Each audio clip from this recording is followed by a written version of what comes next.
Welcome to Beans and Breakdowns, a podcast dedicated to bridging the gap between specialty coffee and the heavy music community. On this episode, I'm joined by Joe Hardcore, vocalist for Shattered Realm and founder of This Is Hardcore. So grab a fresh cup of coffee and wake the fuck up!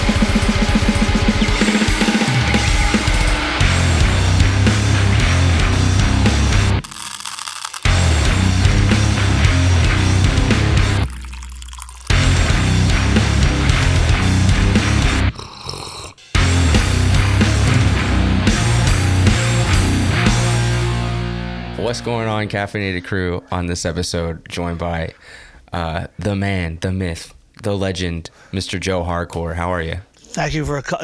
Oh, can you see my Buc-ee's cup? I can see your Buc-ee's cup, yes. Yeah, I fucking love Buc-ee's. Y'all don't have them in Philly yet, though. No, we ain't never. No. You never want anything like Buc-ee's in Philly. Barely in Pennsylvania or New Jersey, rather. Maybe Western Pennsylvania or Central Pennsylvania, but no, we don't deserve it.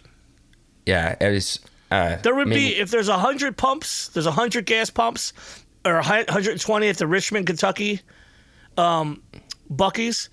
There would be 120 motherfuckers with their own spray bottles and those little wipers to wipe the windshield wipers. And everyone would be like, who hired these motherfuckers? Then they would start having Buc-ee's bootleg gear all along the neighborhood. No, we can't have that. It just can't happen. Buc-ee's sells it for 20. I sell 2 for 20. It's literally, that's exactly what Philadelphia would have done to Buc-ee's. But it's Buckee. How'd y'all do this? It's exactly what happened. Are you drinking some coffee out of that Buc-ee's mug? Absolutely. I by proxy in life, I went from waking up at 5 a.m. to go fishing with my father when I was like single digit ages. And then somehow I got roped into going to work around 12 or 13. Sweeping floors at this either the wood shop that my father worked at or the wood shop that my father and uncle were had a side, they rented a piece of a shop that my other uncle had, and they would build wooden cabinets like fine cabinetry, truly fine cabinetry. And it was what these dickheads who make $125,000 in computers do with their backyard, where they make all this their own furniture. My father and his 2 brothers got themselves in that cabinetry. So I was young, and they're like, well, this is the way that I got the bond to see my father, because he was on crack through most of it. So then when he was getting cleaned and out of crack, this is how I got to know what kind of man he was. So he would pick me up, and he'd be like, here, I got you a coffee. There was no, do you want, it was, you're drinking this coffee. And it was ass. And primarily, I always assumed coffee was ass for a long time. But then throughout your time in the trades, whether you're 12 to 17, which is I would go from wood shops on the weekend to then eventually I tried working at a bowling alley. It was my first designated real job where I had to fill out tax papers. And since that moment, I've hated taxes because I used to just get paid cash. And I worked with Irish people out in the wilderness of, I call it the wilderness, not because it was wilderness, but because it's just working on a job site with off-the-boat Irish people. And again, the only thing you would get was, get in the truck, boy. Here's your coffee. They would buy the coffee. And so it became forced upon me. So then in my early 20s, I was not I really want coffee. But then I started working in union trades by the by 05 and 06, I realized I could make more money just going ahead and going to having a union job and not trying to build our own business. Me and my dad split up over money and shit like that. But I drank bad from the corner store coffee. There was nothing the store at Starbucks was not said. It was never around here. And then little by little, especially in the new regime, I don't leave my house without Jess at the door handing me my lunch bag and a cup of coffee in in a skinny Stanley mug. Oh, which yeah. is that's like I am now constantly. I can drink a coffee and fall asleep. That's how like when we go out to eat, sometimes we have coffee at the end of the meal. Like, who wants a coffee to go? Like we go out to have Italian pastry with a little small coffee.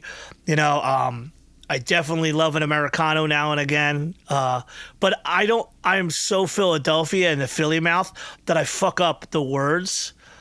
Like I you know what I mean? Like I am from what is, like it's, when like the white dudes go out of their way to say like I'm from the hood, but I grew up in that. I read books. I'm smart. I have a high vocabulary, and but like there wasn't these opportunities for better coffee until I was damn near 35.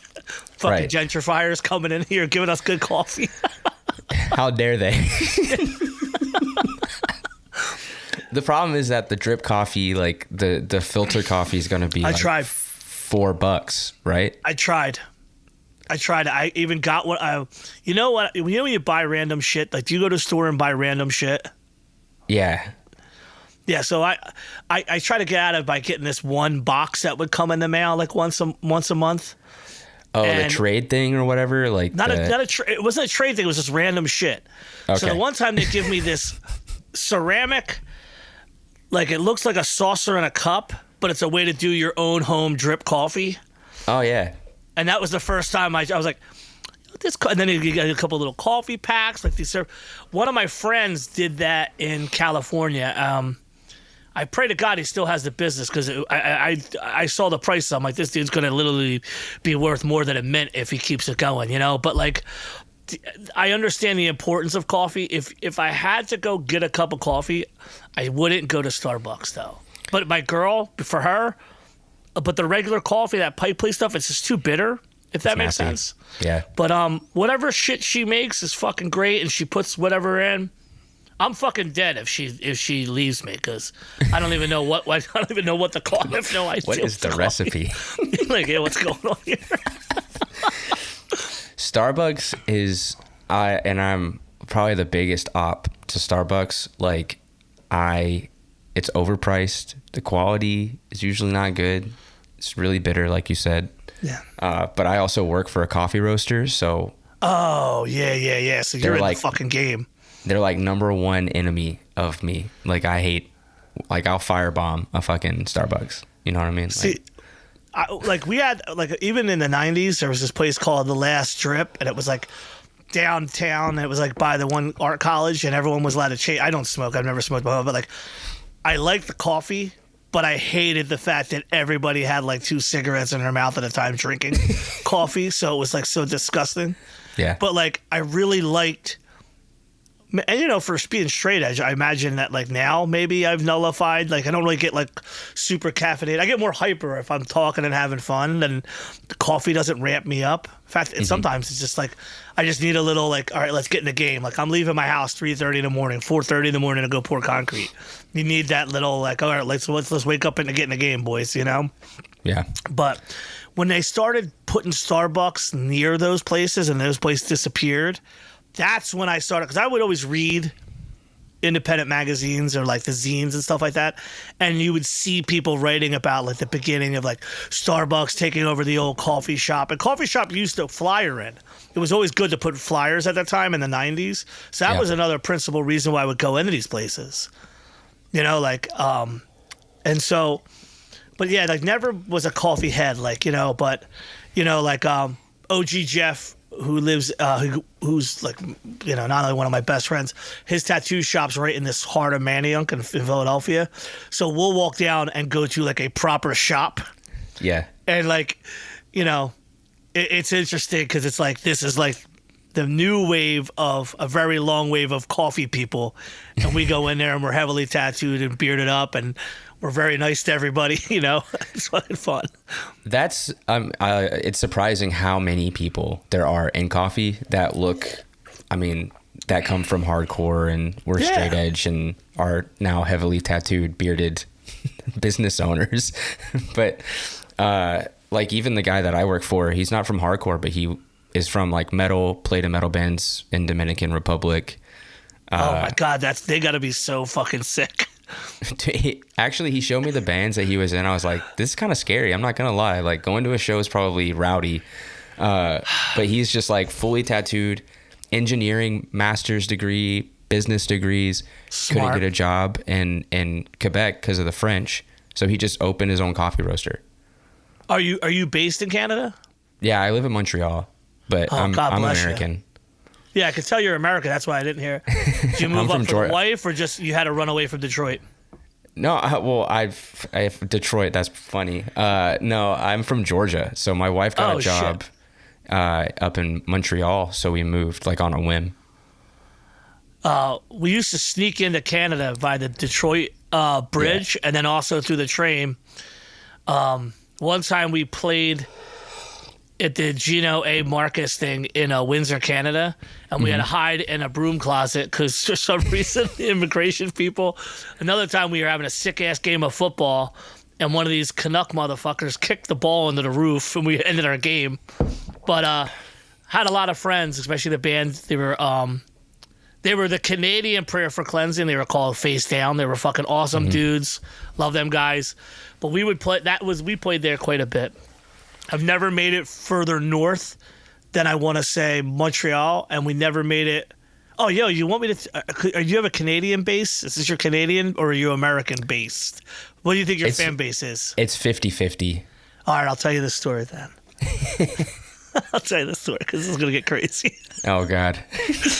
So Shattered Realm goes on tour with Hollow Ground, which are awesome dudes. Bailey, who's no longer Canadian. Now they makes T-shirts still in West Coast. He lost his Canadian rights. I just made that up. Bailey was in Figure 4, and he booked the tour for us. And we show up in the middle of nowhere, past the good place to play in Canada. Like when you're stuck having to go around the Great Lakes to get from what you can play to this other side where there's like 4 shows with oil refineries, and then you're in the West Coast. And we end up in a shitty hotel the night before, and I got my hand bit by a bug real bad. And we woke up, go to the show, and this guy is like yelling half French and half English at the promoter. The promoter's yelling at the club owner as we pull up. So then we're like, I don't think there's going to be a show here. And having toured in the 90s, I understand this shit, even though this is like 2005. So he's like, don't worry. He jumps in the van. We're going to go to this other place. This is the first time I've ever been in a venue that had like a trans flag on it and stuff. Now, Philadelphia has the what is like, it's not negative. It's like the positive. They call it the neighborhood. It's like one of the first real openly gay areas. And so it's not like this isn't denigrating anything, but like I was like, holy shit, all right, it's moving up to Canada. Like, they got the flag too, right? And I'm like, wait, are we fucking playing here? And then I'm like, the show, we just drove like almost 20 minutes to this show. Who the fuck is going to come see us if we're moving it day of? Like, even with the internet in 05 wasn't that big. So we got outside the show, and we're just like fucking around for hours. And we were like, eventually told the promoter, like, yo, this ain't going to work, man. Like, no one's coming. We've got a shit ton long drive. Let's just call it even. You don't owe us nothing. We're just going to leave. No, fuck no. It's going to be a good show. We're like, no one's coming, brother. Like, it's like, like it was a very awkward situation. So we go to the next show, which is like Thunder Bay. Oh, yeah. And show was cool. Many hockey games were on. Many of there was a sports bar, essentially, with a stage. And somehow we played there, which is cool. And when we were leaving, the RCMP grabbed us because the guy ratted us out because we didn't have working permits. And he knew about it. So then we're in the van, and they fucking they pull up. We're like, oh, we put our hands up, like, oh shoot, and it was like, oh no, you can't be here. We're like, oh, are we parking somewhere? No, like you can't be in here right now. Like, you guys know what you guys did? And we're like, we just played a show. They're like, oh yeah, you got it. So they basically told us they're driving us to the border. Oh. So they drove. They followed us as Canadian polite as they can to the border. And we sit there for like hours as my hand's swelling up because I got bit by some crazy fucking bug. And eventually this dude comes in. It was the funniest shit because we can't take it seriously. Like, I've got kicked out of Canada several times. Mm-hmm. I should bootleg my own allowed to leave Canada piece of paper that they give you when you have to give it to the American border. So, like, we're sitting there, and finally this dude comes in, and he's like, you know, you're lucky I wasn't here earlier. I'm going to tell you what. I'd have you in jail, you know. We've got good Canadian bands get to play shows, and we started dying laughing. We're literally on the, like fucking laughing at this fucking dude. And he's like, you're serious. You got to have the right working papers to play in this country, and we just can't take him seriously. Like, we're like, are you fucking, like, we're just like fucking crying laughing. Now, the fucked up part is, it was actually, I don't care what you think about God, it's up to you, but this is God's very weird plan of getting us back to Philadelphia. Because the initial plan was to do all of Canada, go down to California, play Mexico, come back, and start the Street Brutality tour. Oh my God. Ended that. Yeah, we were trying to do a big tour because then the record was out. Shattered Realm was ripping and rolling, and instead we all had to drive. The American side was Eclair, Wisconsin. We had to drive all the way back to Philly, New Jersey. I get home, in a couple hours, I get a phone call that my best friend died. So This is God's way of kind of like kicking us out of Canada so I could be home to be. But literally, some of the funniest shit was just like getting yelled at by like a Canadian board. Like, they've got good Canadian bands, and we're trying like, fucking can't even take it seriously. And yelled at in quotes. Because they're not yelling. Yeah. Never rated his voice. It's just like, you know, I'll tell you, we've got good Canadian bands here. You know, and we're like, Russia's getting old, guy. Like, what are we talking about? Neil Pearson is 50s, all right? He's fucking great. He ain't touring. So I also, like, legally, I still can't get into Canada, not because of that, but because I have a felon in America. Mm-hmm. But I always laugh when I see modern bands who are, like, supposed to be like, oh, you got to watch them guys.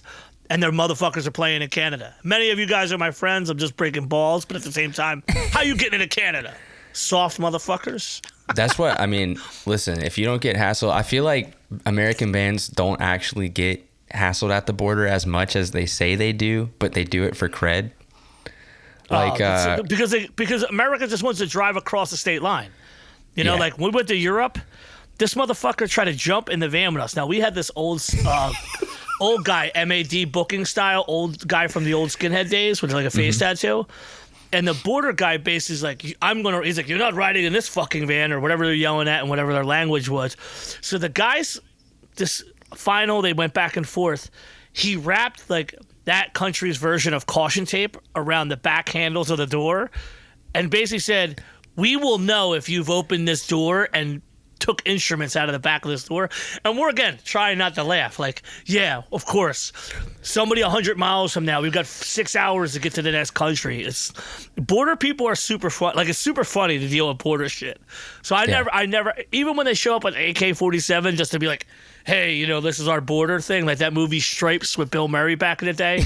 Like, it's the same situation. I don't take it seriously. Like, yeah, you know what Canada does? They yell at you when you sit down. Hey, you know, you've got this criminal charge, eh?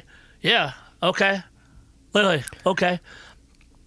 Like, there's nothing they can't do anything. They can't do anything. And then it's also funny when you find out dudes with you also have criminal charges. Like, I was in one room and they're like, oh, you know, what about this? Hey, you know, it's, you know, and then I see these dudes. I'm like, what the fuck are they here for? Then I find out that they got drunk years and years ago, went down to the Philadelphia, Delaware River, put a boat over their head, and got caught walking it out of the river because they were drunk and trying to steal a boat, like a small boat. I'm like, how you can't get to Canada for that? That's the worst thing. It's not even like a fun, it's not even like a cool, hard thing. It's like, y'all tried to steal a boat when you were drunk? Are y'all serious? It's so funny. And then because you get kicked out of Canada, the American border laughs at you. Of course. Like, all right, come back in. They kicked the baby out yesterday. They don't care. Yeah, I don't care. It's so funny. Like, the American border. Sorry for derailing your whole thought process. No, me and my band joke about it so much because, like, I'm like, whenever we crossed to play shows, the first time we got visas, like we go into the border office and they try to make it intimidating, you know, because it's serious. But they're Canadian. No, it's the American office. Oh, right? yeah. Everyone's a hard. If you have an office job in a government office in America, you're an asshole. Yeah. Plain It's and automatically. But like they call us up. They're like, hey, the you know, what the band or whatever. And then they're like, all right, I need fingerprints and passport and photo from everyone. Except for the American, he can do whatever he wants. Yeah. She just hands me my passport back. I was like, hell yeah. It's American Jack. And my van just looks at me and was like, you motherfucker. Dude, that's the way it's gotta be. Yeah. Everybody in like the like, it was like a tiny little office and they all just look at me. They're like, everyone who's waiting for their favors. I just walk out whistling. Yeah. No, it was funny as fuck. But yeah, it's a little sketchy every time. I get a little nervous. They don't they don't count merch or anything like that, right? They don't do all that. We've been lucky. Yeah.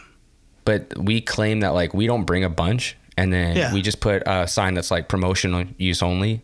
Yep, same deal, promo only. And I mean, it's not like we're making any fucking money selling merch in the States, you know?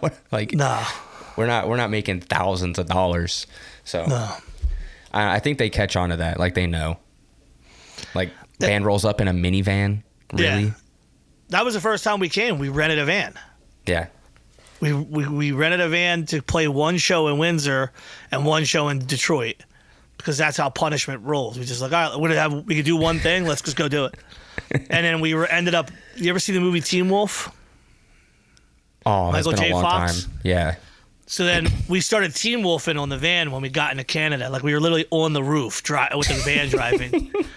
God, to be 20 again. Fucking geniuses. Y'all are trying to get kicked out. Yeah, exactly. Like literally, like the minute we got to Windsor, dudes are hollering at every girl like on the That's yo, what's up up with this girl, man? Like, you know, it's what happens when you're 20, man. It's true. Now at 25, I'd be asleep. Oh, we're here? Oh, okay. Yeah. You know, put my spectacles on and get out. Slowly creep out of the van. Where's the bathroom? Truly. We just went through that just in a little couple hour drive in the UK. We got to one of their rest stops and it was like, all right. And I'm like, fuck, climbing out of the van. I ain't done this in a minute. Yeah, I drive mostly, luckily, so I'm good. But the dudes in the back, I'm like, wake the fuck up and go to the bathroom now because I'm not stopping again for Bingo. 3 hours. Bingo. Yeah, and then they didn't go. Anyway, I'm not here to vent, you know? Yeah. I'll tell you what I'm drinking so we can get slowly back on track. Escape Coffee from Montreal. It's called Secret Sauce, but they wrote it in French because Montreal. And it's like a Ethiopian coffee. It's washed, and it tastes like melon, mango, and iced tea. So it's good. I didn't want to derail you, so I just got my mouth shut. It's expensive. Expensive coffee. Yeah, it's exactly. That's that bougie shit. It's bougie. And I did my little hand brew, the thing that you're talking about. Yeah, so. Actually, I use the AeroPress, which is like the camping. Everybody uses it when they go camping. Oh, so all right. I do this. I used to really be involved in a medievalist group. Like, I don't use the term LARPing because like I'm not a character. Like I'm not like there's no character.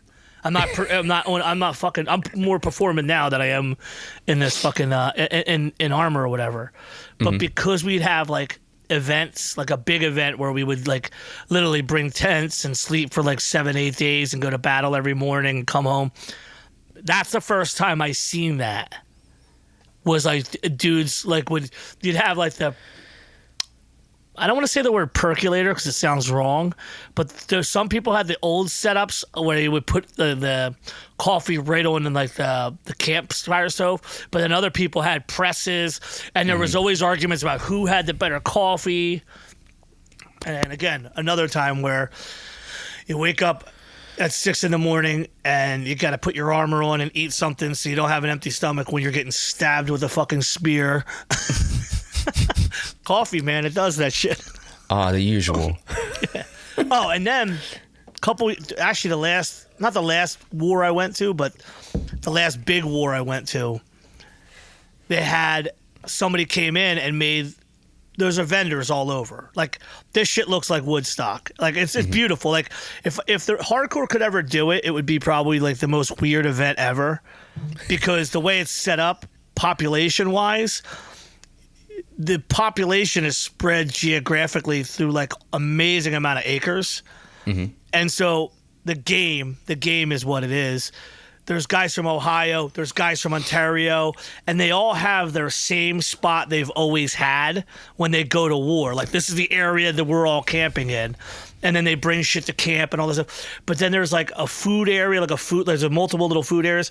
Somebody not only made like a Turkish tent with like the cool carpets and places to sit, like, took all this time. They had the craziest fucking coffee. And I was like straight up cornholio out of Beavis and Butthead one night, because I go with the dudes and they're like, this is really strong, Joe. And I'm like, it's just coffee, man. I'm like, they're like, all right, we're never ever. I'm fucking, at this time I'm in my late 30s, but still, like, I've never, I had like no little time drinking. I've never done heavy drugs. So I'm still really susceptible to caffeine, and I have to watch it. But that was one of them. I'm like, oh my God, dude. I'm like, do not give me this in the morning for a fight battle. I won't even be able to focus. Were they doing it with the sand and all that shit? I don't know how they made it, but it was the aesthetic, and it was the aroma, and it was just really like, it was a bold taste without being bitter. It was really strong though. Like the caffeine, you're like, what the fuck, man? It's super concentrated. That coffee. It's fucking nuts. It's insane. But yeah, if I could ever do that, that's what I would do. The Turkish coffee? The Turkish coffee, or the big event with hardcore and make everybody sleep near each other. That'd be great. That would be wild. Everybody fights during the day, and then you have a show at night. Yeah, literally. That's what happens. Like, you get up in the morning if you're in a fighting household, or like in a camp where there's fighters, and everybody's like, all right, tired. You're getting your armor together. Everyone's like, hey, do you have duct tape to, get this together? The camp people are making sure there's food. Like, hey, did you eat? Guys, and then we have like the carts down with weapons, like our weapons. So we roll, like, everybody gets in line, and then like we eventually lived on a road where all of our camps were close, so we would all make sure we meet up on the road. So when we hit the battlefield, it was like 5 of us, like there'd be like 30 to 40 of us going down. It's like one major group. Like, this is our fucking group, and you see all the other groups come. You fight until like 10:30, 11, and then if you're dumb, you're out here doing 101 pickups in the sun when the sun starts getting hotter. And then usually you just fight, you go home, you put your stuff away, you let it dry out with the sun, or you figure it out, and you just walk around in semi-medieval clothes and hang out and eat. Or then at nighttime, big camps would have giant parties. But like 10 o'clock was like crazy late. Like we would stay in our camp until midnight, but like I needed a divergent road away from the same culture that I got stuck in for so long. It wasn't truly like, the kids say side quest? Yes. I took a side quest because, you do something so long and you kind of get to the point where you're not burnt out, but you just want to see something from a different perspective. And that's kind of where the perspective change was. I was like, oh, you know what? I've never done something.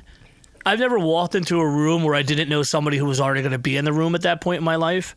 And that was the first time. And the first guy I met, I still talk to him all the time. He eventually moved to Sweden. He's an actual, for real genius. I mean that in his most sincere. He's a true genius. He's multiple engineering degrees. His wife's multiple PhD.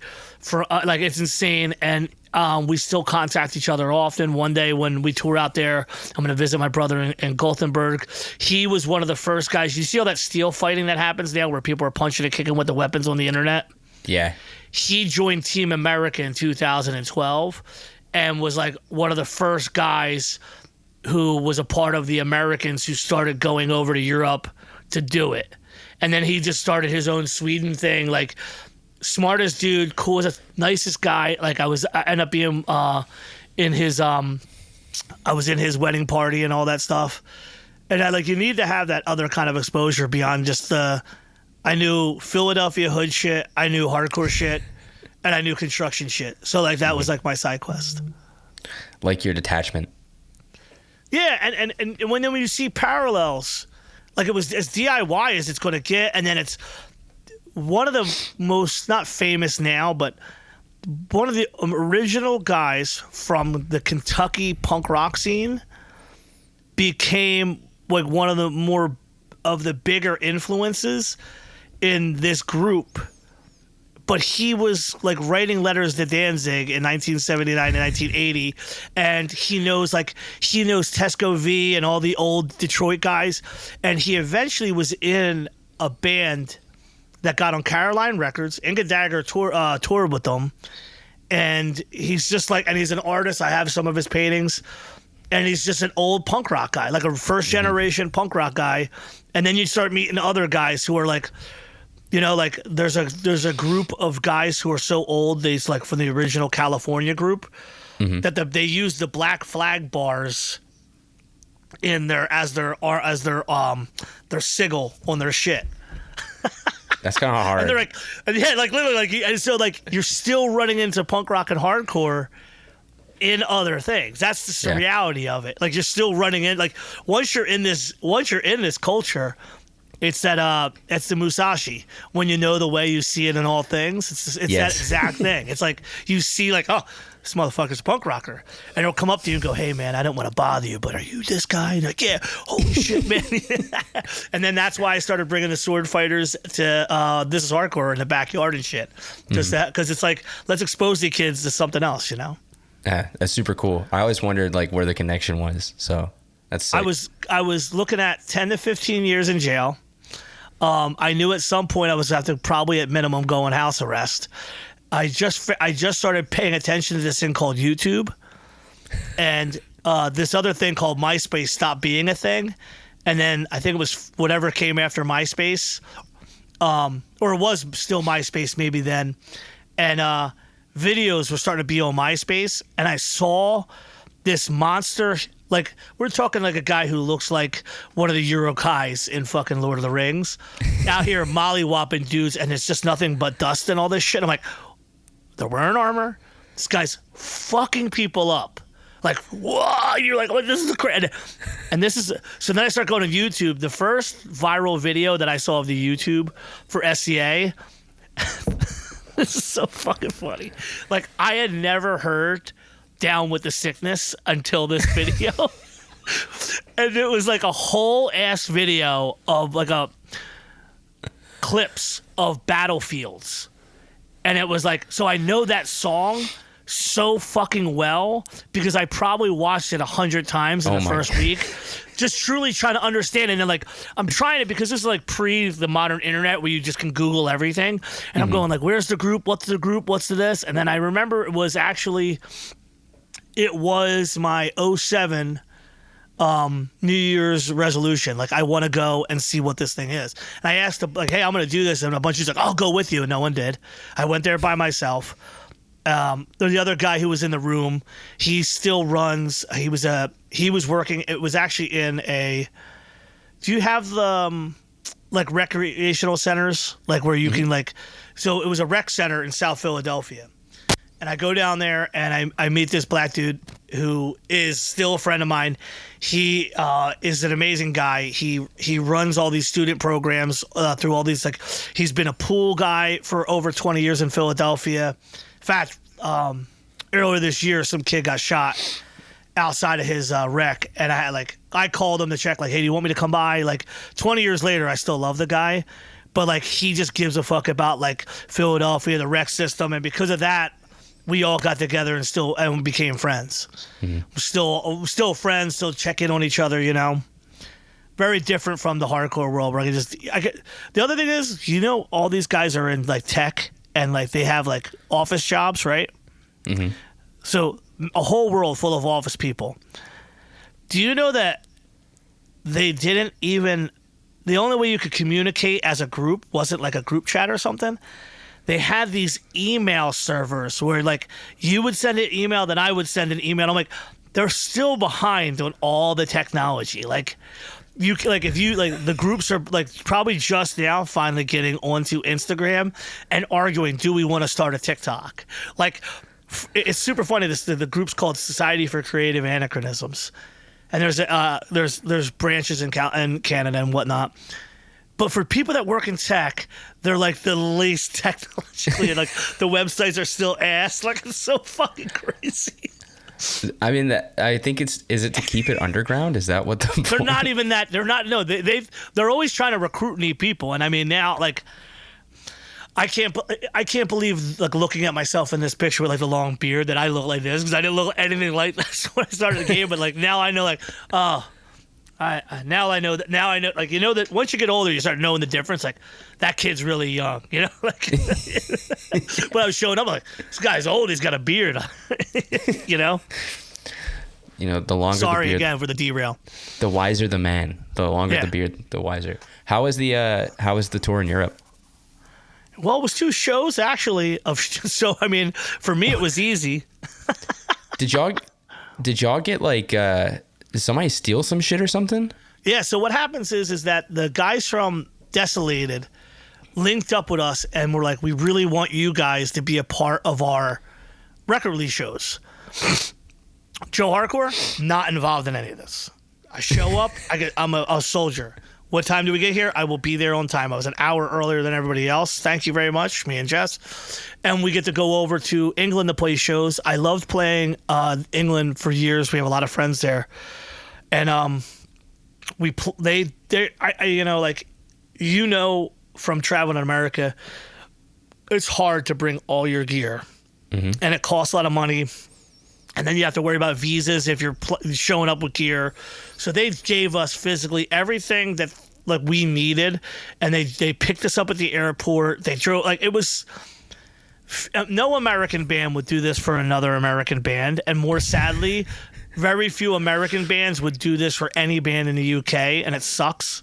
Mm-hmm. And I've been saying it forever that Americans take advantage of the European touring hospitality as it already is, and the fact that they make a bajillion dollars, like the entire gross of what Americans bands make since 1988 or whenever the first bands really started going over. We owe some of these European bands more. Truly, we do. And so these guys, and I'm not calling the UK people European. They're kind of like their own branch of UK, or their own branch of European, but.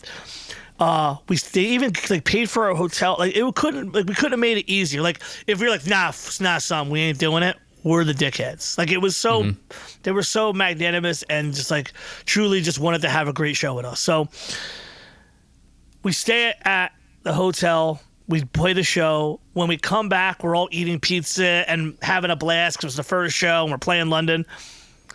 Wake up that morning and Diego, who plays bass in both bands and is the tour manager, has this app. And Jess has the app. And it's like, she's like, van calls now 11:30. I'm like, I don't know. It doesn't change what I have to do. I'll just stay in bed longer. But it turns out that when we were all hanging and watching Roadhouse and eating pizza at like 2 a.m, somebody came and broke in the van at that time. Oof. And they stole these things called Quad Cortex. I think they're part of like that ship that's in Deep Space Nine or something, because I heard how expensive they are. And I was like, oh, that's got to be like a spaceship kind of like component or something. It holds the dilithium crystals. Yeah, literally, it really fucking does. Like when they were like, people were like in the comments like, they stole the quad core. I'm like, holy shit. Like, 'cause I know I sing. Someone gives me a dirty mic that 40 people have spit on. I try to carry some stuff in, just, you know. Yeah. When in Rome, help out. So yeah, it really sucks because those guys work so hard, and their team is them and that band Malevolence as well. Mm-hmm. And I really do think that the thing for me, it really bothered me is if they weren't being so good to us, they wouldn't have their gear in that van like that, and they wouldn't have been in that hotel. And again, we posted the stuff when we went ahead, and people are like, well, why would you have this? It's like, well, we had to park out there. The whole parking lot was full. Like we who doesn't want to park closer? And the other bit is like Richie, who's the main guy, like the main Desolated guy. you know, like he's from London. He could have went home that day, put his shit by his house, you know, like because of us, like we kind of let that stuff. It's not. We don't have control of where they parked it and shit, but at the same time, like none of that shit would get stolen if we weren't involved in the process. So it really sucks. And then again, they came together. Like we all went to the shop and tried to help them guys get that the wood on the door. And then we had a cool show in London. Got to see a lot of old friends. And then we had a couple days just kind of meander, do some shit, Scotland, Stonehenge, and whatnot. And really, like we didn't want to just overdo it too. Like. We played Shattered Realm played one festival for friends, and they called the Foundation Fest, and we used guys from the bands. Now that would be like the Spies and all that. Mm-hmm. They were most of the Shattered Realm for that show, and now with the real lineup, like the this is the best lineup we've ever had, and like the best. No, dude, Shattered Realm has had many fist fights amongst the band. Shattered Realm, you know, like it was very much chaos. And, you know, like for me being the straight edge bitch, like I'm very happy I don't drive in a van where everyone's smoking weed all the time. Not that I cared, but like I'm an old guy now. I'm like, it kind of gets old, you know, like, and then like when we're all hanging out back or like we got guys hanging at the merch, guys hanging. When I was in Shattered Realm going to Europe, I'm selling all the merch and they're drinking in the back the whole time. It's like I wasn't hanging with the band, you know? Like, right. There's a much more better component, but yeah, it sucks. I hope that we get to have Desolate come out, give them some good shows in America. It would be really awesome. I know, about a month from now, the guys from Malevolence will be here playing with Hatebreed in Philadelphia, so I'll go hang out with them guys there. Yeah, that tour's sick. It's interesting, and you know, but I mean, it's a new flavor of an old thing, right? So it's cool. Yeah. And I think this in this iteration, I think it adds up and it's more tangible to be seen as like the thing I thought before was only geared towards that subsect of people that listen to those kind of bands. I think this has a little bit more of a wider appeal. Mm-hmm. I went to Outbreak 2022. When they moved it to that Bowlers exhibition place or whatever in Manchester, like the bigger venue. Yeah. And Malevolence did a secret set.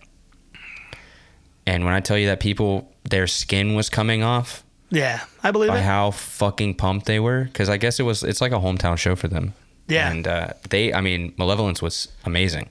Like I find those the heavier stuff to really be what a lot of the English kids are really, and even like a lot of the Europeans are, but I feel like it's also like the bizarre that like, cause I'm an older guy. So it's like, I book Cockspar, I book Test Tube Babies, I book Cockney Rejects. Like there's no connection in what is English hardcore or UK hardcore to like the Blitz, like, yeah. except for the fact that Ray from Knuckle Dust plays drums in Cockney Rejects, and in a band called Argy Bargy, was it like there's no connection. So like, you go there like we're gonna talk about all this English shit, and they do the first time, and it's like they're trying to talk about Stout and bands from Baltimore. I'm like, fucking England is this motherfucker? Where's England at? That's like in Montreal, the Oi scene is really big, right? Yeah. Like we have a Which really makes no large. Sense. The French influence. Oh yeah, because Paris actually has like the sickest oi scene. Yeah, so we have like a ton Except of. for Lions Law's a pain in the ass to get to come to the States. But they're so good. I love them. Yeah, they're great. They play Oi Fest they played Oi Fest here 2 years ago. Yeah. Do hardcore Canadians like Oi or no? Yeah, we have Beton Armé. Yeah, I know what that is. Yeah, they're from here. But are they hardcore kids or are they that thing? Like, are they like the Violent Way of Canada? Yes. All right.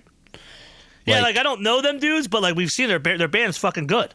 They're amazing, and they roll out to hardcore shows, but I mean they're definitely more into. Yeah, that's what we kind of came from. Like you like. Mm-hmm.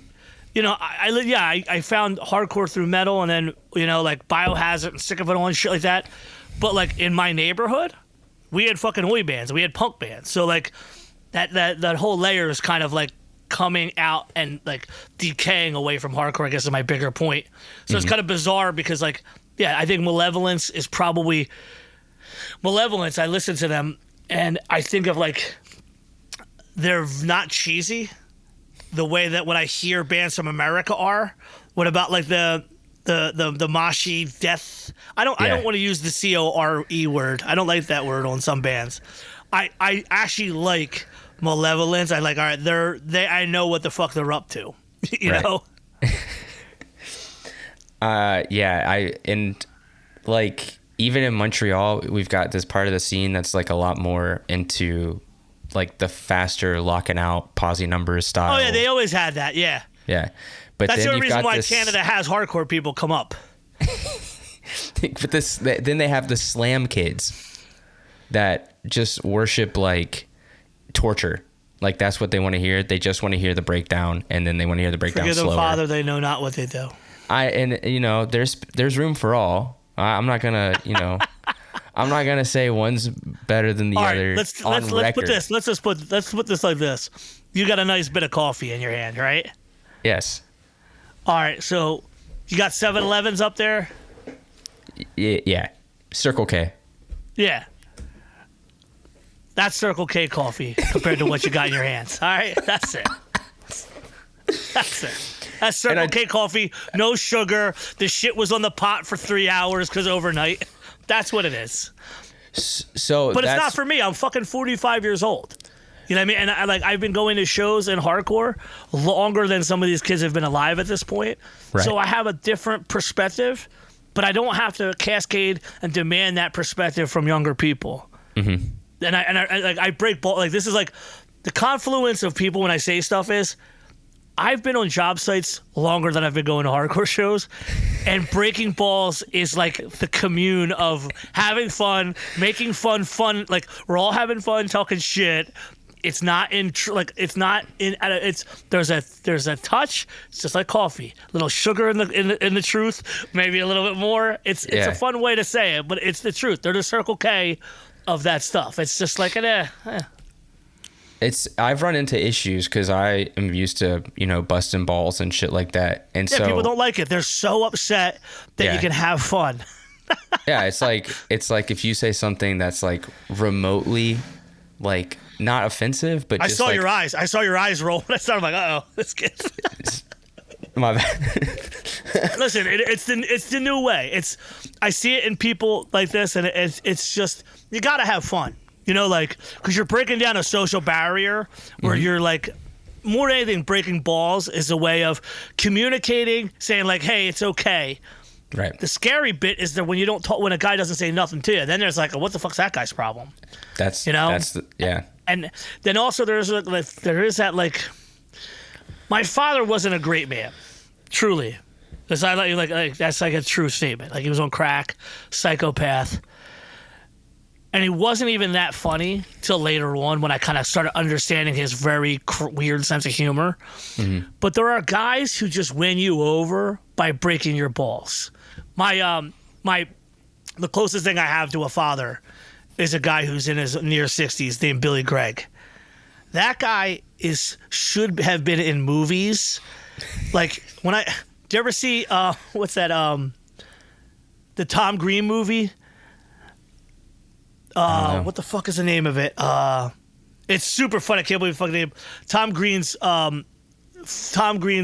father in that movie, Rip Thorne, is like a level 99, and Billy Gregg's 100. He will dress you down and literally just like in the morning just rip through the whole crew. Oh, what are you laughing? Look at your view. Like he has that comedic, and the dudes who are soft, I don't know why he's saying that. Everyone else is dying laughing. And it's like, you see it coming. You're getting hit. Like, he's got a razor sharp wit. He's going to break your fucking balls. And everyone laughs. Like, oh, that guy's great.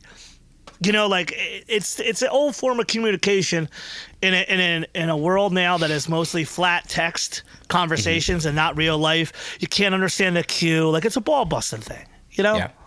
Well, it's like I was like a part of this, not in the union, but I would work union gigs when I was coming up as like a sound guy. Yeah. And so do the Teamsters, right? They're Teamsters IATSE. In Canada? Yeah. Yeah. Well, not in Canada. This was in Georgia. So yeah. Yeah, the stagehands are the craziest union. When people tell me the rules about their stuff, I don't know what I'm dealing with. I'm like, it checks out. That guy can only tighten bolts with that wrench. That's his whole thing for the whole day. And he's making union rate plus overtime, but all he does is tighten down C-clamps. Yeah. Yeah. And you're not allowed to do it. No. Frankie from Death Before Dishonor, he runs the union shop in this big theater in Boston. There's the place that they do the what's that big the big magazine festival that they have here, the metal magazine. I fucking forget the name. Decibel Fest is IHC. And so like there's this thing called an origination fee, which is like almost $5,000 that like Hate 5-6 would have to pay to the club. And then not on that, then they'd have to get a union camera operator. Yep. And we stop right there. It's like, I'm a union concrete guy. I was a union laborer from the time I was 25 to the time I was 30. I got in a union literally January of 2000, and what the fuck? I was turning 30, so 2011, January 2000. So I was 29, turning 30 when I got into cement masons. Even we have gray areas. Like if we're sitting here and we're pouring concrete and there's 3 of us, I don't care if you're a fucking union zookeeper. Get on a fucking rake, man. Rake this motherfucker. Like, look at this fucking job in, man. Like, what the fuck are we doing? Every union has their nuances, but they have reasons. And I understand the reasons, but sometimes reasons aren't always the best applicable solution. And that's the biggest problem with it, you know? Well, here we have like the big festival area in downtown. Yeah. And we have like the jazz festival. There's like a Just for Laughs, the comedy one. There's huge festivals. And I'm talking with one of the project managers. And she's like, yeah, basically this guy got fired. And so everyone quit. And they're like, we need front of house guys. But the only people that are allowed to run sound are the approved for this specific area, and if they don't have that training and approval, then they can't run sound. So it's even more than IATSE. It's like an extra clearance step that you have to have, and it's and she was like, and they all got picked up by like the other festival in town, and I'm like, whoa, the fireworks. Yeah, I like that. That was crazy. See, festival. That's fucking cool as hell. Is it AI? I guess Zoom does it too now. It's been a while. And there's one that's like this. I think if I put my hands up, there's lasers or something like that. Yeah, there you go. Oh, shit. This is dope. Fucking... You can't see it on my camera for some reason. Because of the green screen. Fuck. Damn. I don't want you to see all the pink shit and all the cosplay weapons behind me. It's okay. It literally would be insane. It's just lasers and cosplay weapons.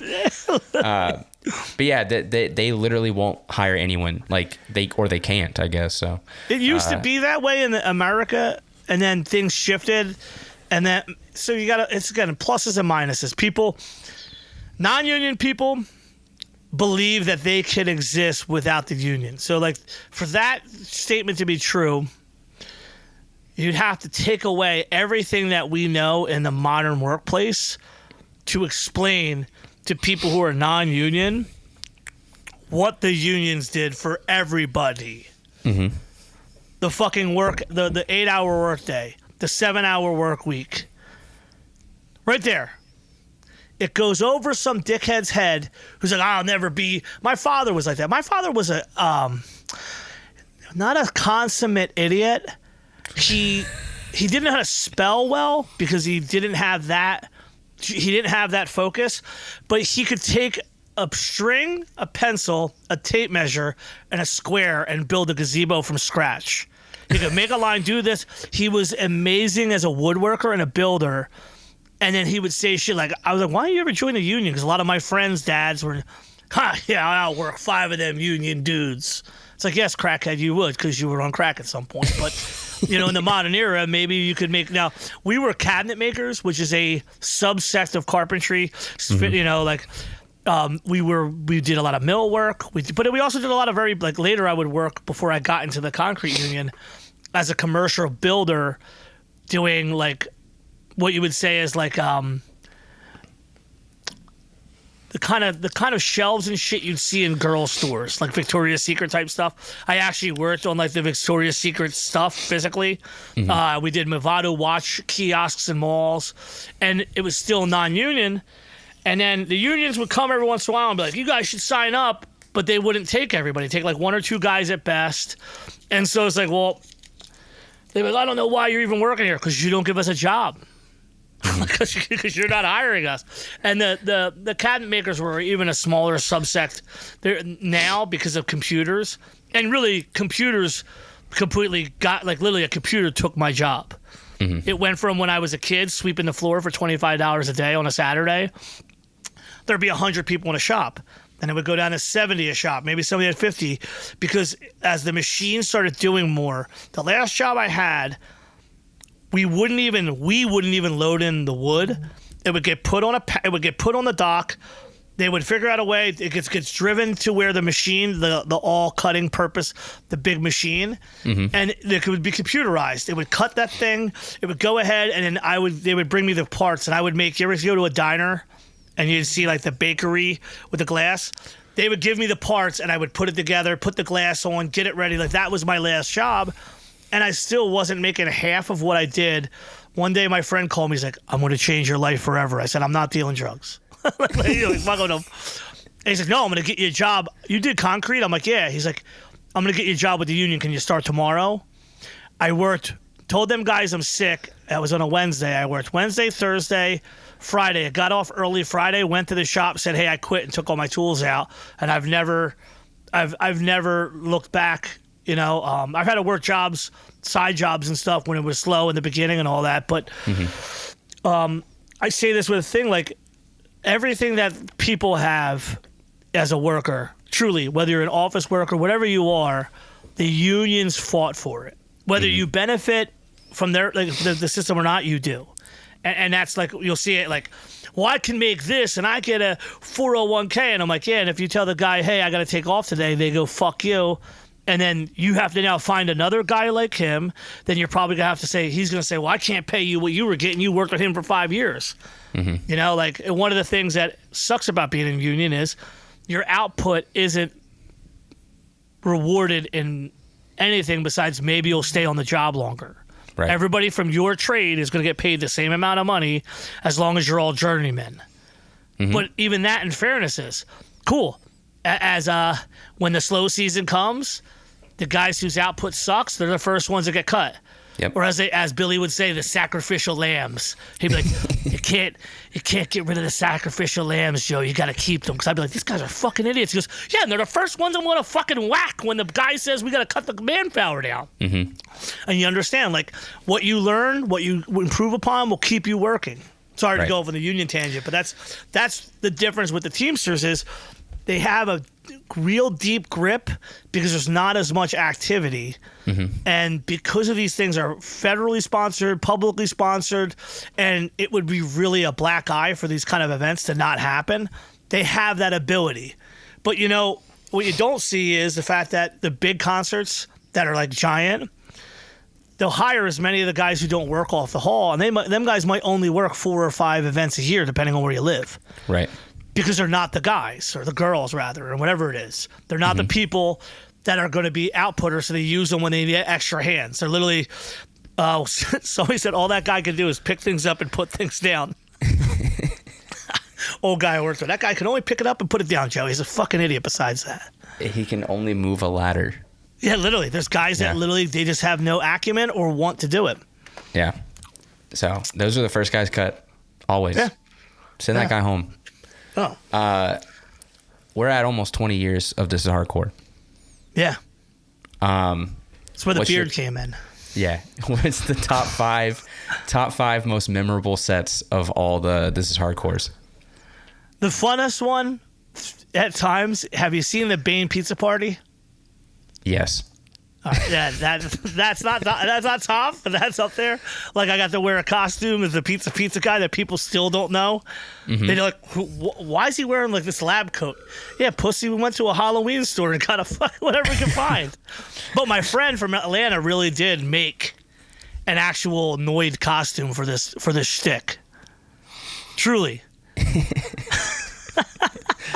you're supposed to have fun. Like, so that would be like it up there because until this time, I haven't seen anybody do something with their festival akin to that. So it's a rare moment for all of us.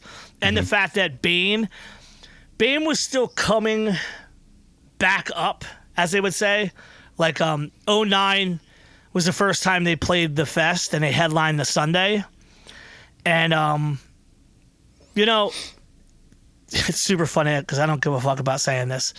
One of the reasons why we were told Have Heart was breaking up because they toured with Bane and they said that they didn't want to end up looking like Bane or some shit. And that's hearsay.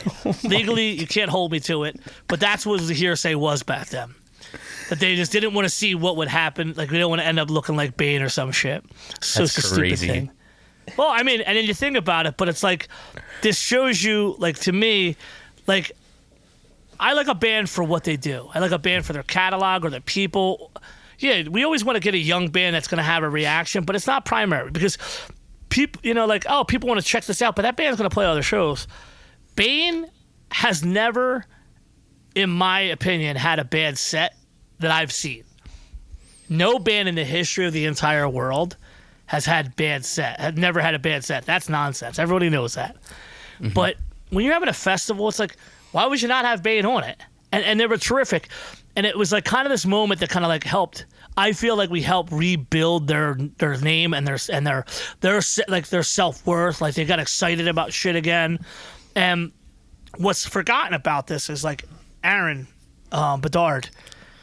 He was booking Killing Time. He was booking Breakdown when they were first coming around. Mm-hmm. So, you know, this isn't just, oh, this is some fucking band. It's like these guys have been important parts of hardcore for a long time.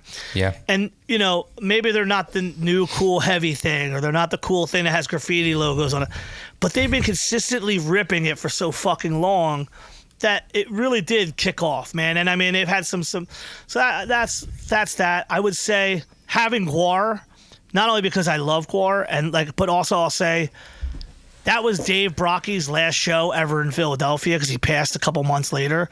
Mm-hmm. He, along with Jerry Only from the Misfits, and now Greg Ginn from Black Flag, all three of those people who are old school hardcore, all of them dudes loaded in their own gear, carried merch boxes. There's no prancing about and I'm not touching anything. Like we're talking about OG there before anybody else was like Guar was in the Guar beat me to the venue. Black Flag beat me to the venue. Misfits beat me to the venue. They took the shit still seriously because they're a fucking machine. Mm-hmm. The only pop I have is a signed Jerry Only pop of like the Misfits Fiend. He gave it to me, put it in my office. He's like, great show, man. This is awesome. I got something for you. Gave it to me. And I'm not a pop person. I'm a collector like that. But it was just like, I still have it. I'm like, holy shit. Like Jerry will give me my only pop I have. You know, like the little toy, you know? Yeah, like the little plastic figure. Yeah. Yeah. It's just, but it was just kind. It was kind. It was just a gesture and it was kind. It needs to be said that the Turning Point ending of 2016 was something that really sticks with me. The area of Philadelphia has never had the giant show, like the giant band. We've had some great, we are much better at the shows we've had than the bands and the reverence for our bands. But growing up, I missed Turning Point by like 2 years at best. You know, like literally, like I seen Sick of It All, but I was 12 years old. I'm out of the game, kid. I'm not old enough to see Turning Point yet. You know, like we got one shot at Turning Point, and that was it. So like I can't be like, and all the older guys that I like came up under were in the Vision Turning Point world. So those guys are really like they're Turning Point dudes. Like they saw all the shows. So then it goes away. In the late 90s, early 2000s, we were hanging on South Street still, talking to Nick, who was running a record store, and Skip was still coming around. He just popped back up. And Shane, who does the Rumble, which is this weekend, was like, dude, he comes around. Maybe we get Turning Point to play. They were almost going to have a Scav lineup do it. And actually, bizarrely enough, I'll leave that part out. I will not go deep into the lore. The lore will be stopped here because it's mean. Skip ends up getting bad drugs and dies, and the legacy and chance of having like a full turning point goes away. Jay, Jay Lachlan, the guitar player, and I eventually talk. Hard Carl, my brother, jiu-jitsu partner. We're about the same. We have birthdays a week apart, but 10 years difference. So we have the same emotional cancer attitude. He's just 10 years older. Amazing tattooer, OG hardcore dude. He put it, and he's best friends with all the Turning Point guys. He helped get it together. And I met Jay around the corner from my house, and he's like, dude, I just don't want it to suck. I said to him, if the show sucks, the set sucks, I want you to punch me in the face when it's over. I said, I won't hit back. I'll put my hands behind my head. Do whatever you want to do. Watch the video. You see me run up to him and go, do you still want to fucking punch me? And he's shaking his head like, no! Because he thought it was going to suck. It was so fucking awesome. And it was like, Outbreak booked them, but the drummer, his ears were so bad, tendonitis, and they didn't want to play without him. But they turned down a German show and earlier Outbreak.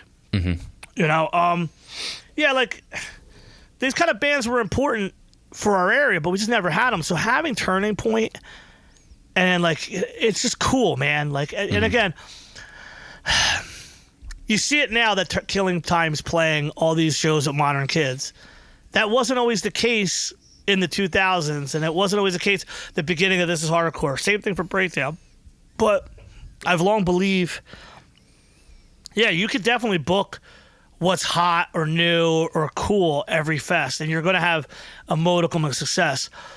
But maybe that Maximum Penalty band that I've put on about 8 fests now, maybe Maximum Penalty is awesome, and nobody knows it because no one thinks to listen to it. Or maybe, that's also part of Joe Hardcore's brain.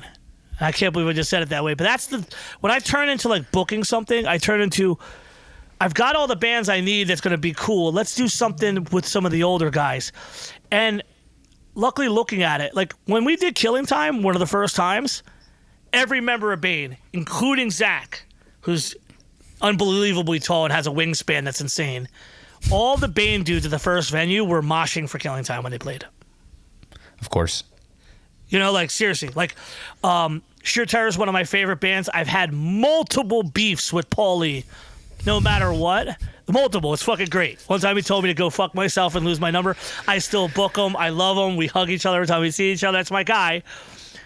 Sheer Terror is one of my favorite bands because of Jamie Davis and the Bad Luck guys being like, Sheer Terror is one of the best bands. I saw them on the Napalm Death Run, and it was one of the scary, crazy shows of a childhood.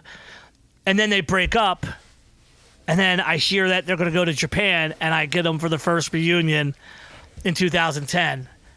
Like these are the things. And then I ask Jorge, do you want to do Marauder? Because I think Sheer Terror, I think Marauder. I think of the New York hardcore shows and the bands that I love. These kind of things happen. So the Sheer Terror for me is always special because did that same weekend we had Ink and Dagger play? Of course, it was fucking insane.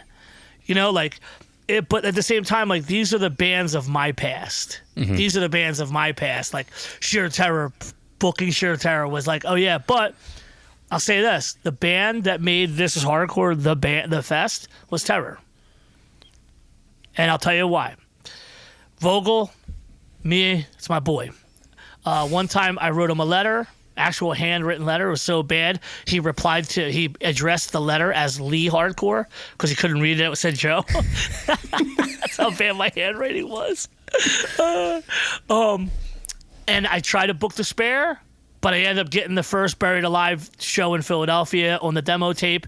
Andy Williams from from Every Time I Die would go to head and say, yo, my new band Every Time I Die is playing later. You guys got to all come to Philly. But Andy was moshing with a leg splint on at the Philly show.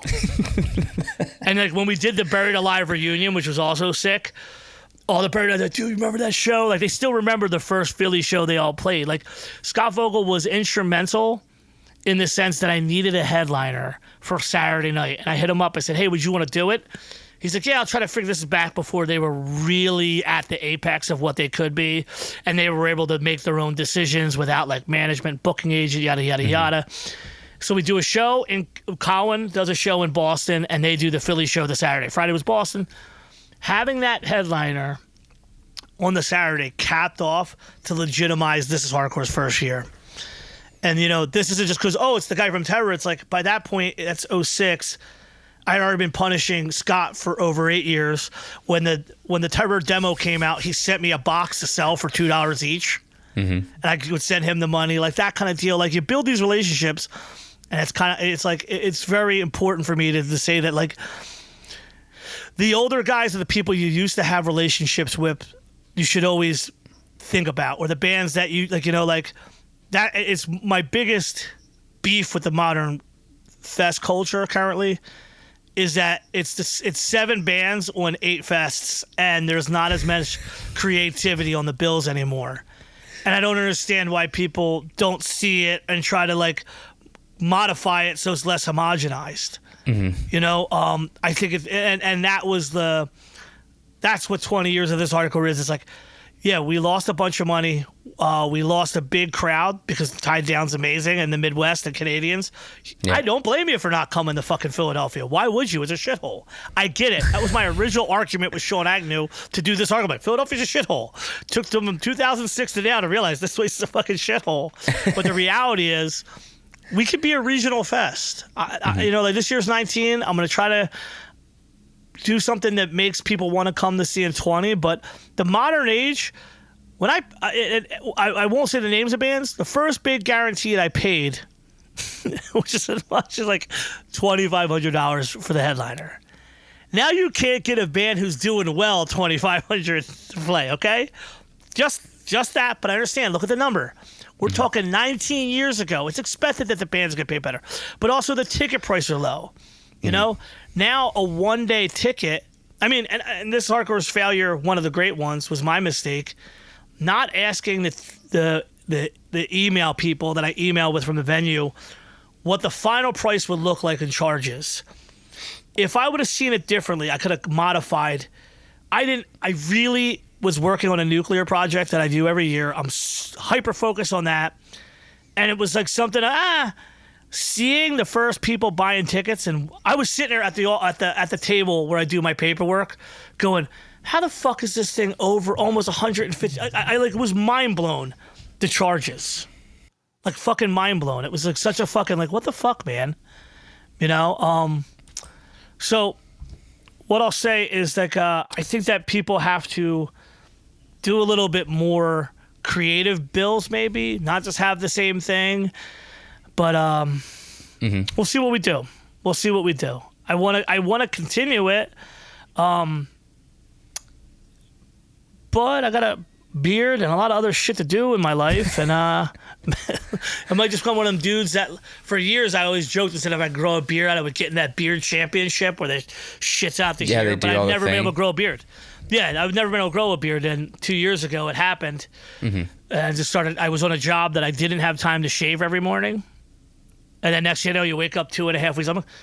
And actually, we were going to the Bane reunion shows, and I started to have a beard. I'm like, this beard's coming in now. It's going to have a beard now. Now look at me. I'm killing it. But no, I think that, I would say that's 5. Terror, Sheer Terror, Bane, Turning Point, right? Did I leave one out? There's one more. Inga Dagger. Because that band was wild for Philly. It was wild for hardcore. Sean was an iconoclastic figure in punk rock and hardcore, and God, I would love to see what he would have done in the modern internet age. He would be the greatest villain of all time. I can't even imagine. Like, he was, like, physically, he doesn't look like your average hardcore person, but like he was just a character with the makeup on, and there's a guy who was in another band called Credits a Cult, and his son Max needed medical treatments, and they didn't have the option to pay for it. So the thought was, let's do Inga Dagger. And then Brian McCabe, Sean's brother, who is a very badass motherfucker, and a union electrician, but he's a he's a don't take bullshit union guy, and everyone's like, you have to talk to Brian, man. He's a fucking union guy. He's kind of an ass. Like, you're gonna have to get his opinion. And he was like, just laid it down. This is what I want. I want you to do this. It's got to be done. And he was, but not a dick. He was a union. I'm pouring concrete. So I'm like, yeah. It was a 5-minute conversation. Like, yep. I see where you're coming. I promise you. And we just wanted to. It was an homage. Like it was an homage, and like for Rick, I'm with Jeff Rickley rather to get up there and like bring that childhood moment back for us. And they're like, Philadelphia, I mean, even now we still don't have this giant band. Yeah. Like we don't, there's different kinds of music where we may dominate, but hardcore, we've always had the better shows, the cooler venues.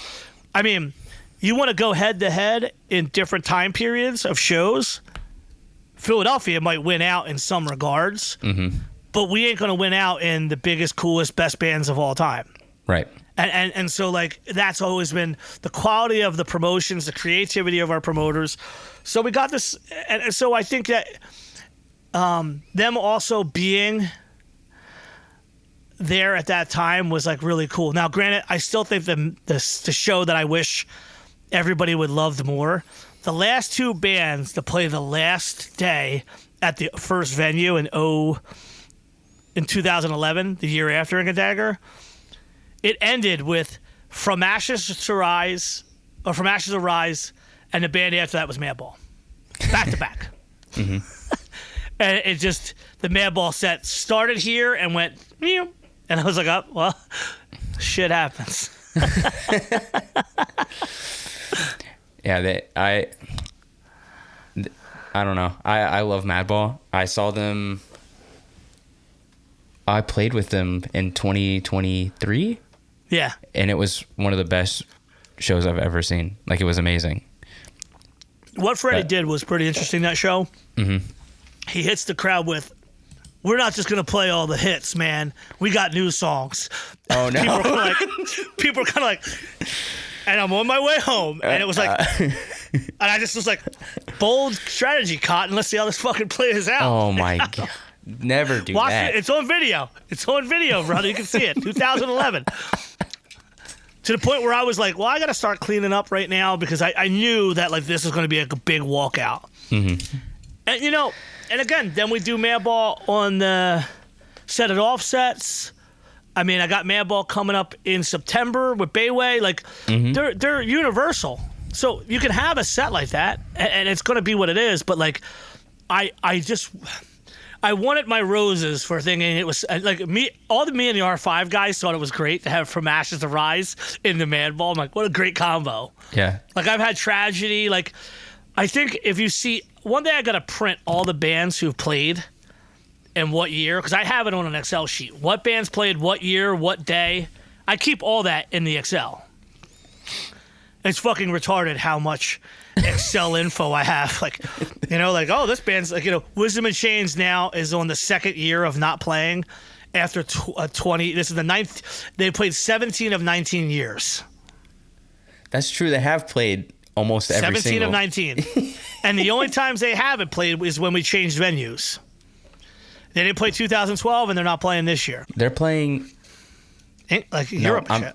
No, it's Death Before Dishonor. Sorry, I was thinking there's a show happening in August that I thought I saw them on, but it's Death Before Dishonor because they're doing Europe Death Before stuff. Dishonor's the Kings.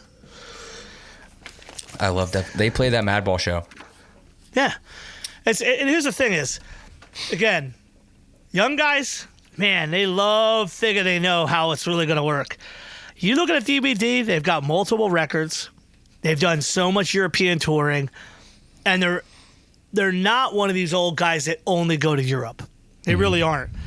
But they're not in the modern zeitgeist with all the cool-ass Torture fans. And they're not because those kids don't listen to hardcore music.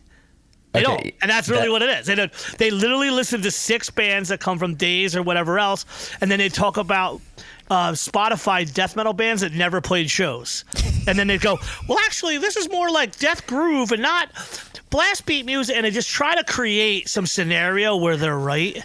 And it's like, dude, I was listening to fucking heavy metal my entire life.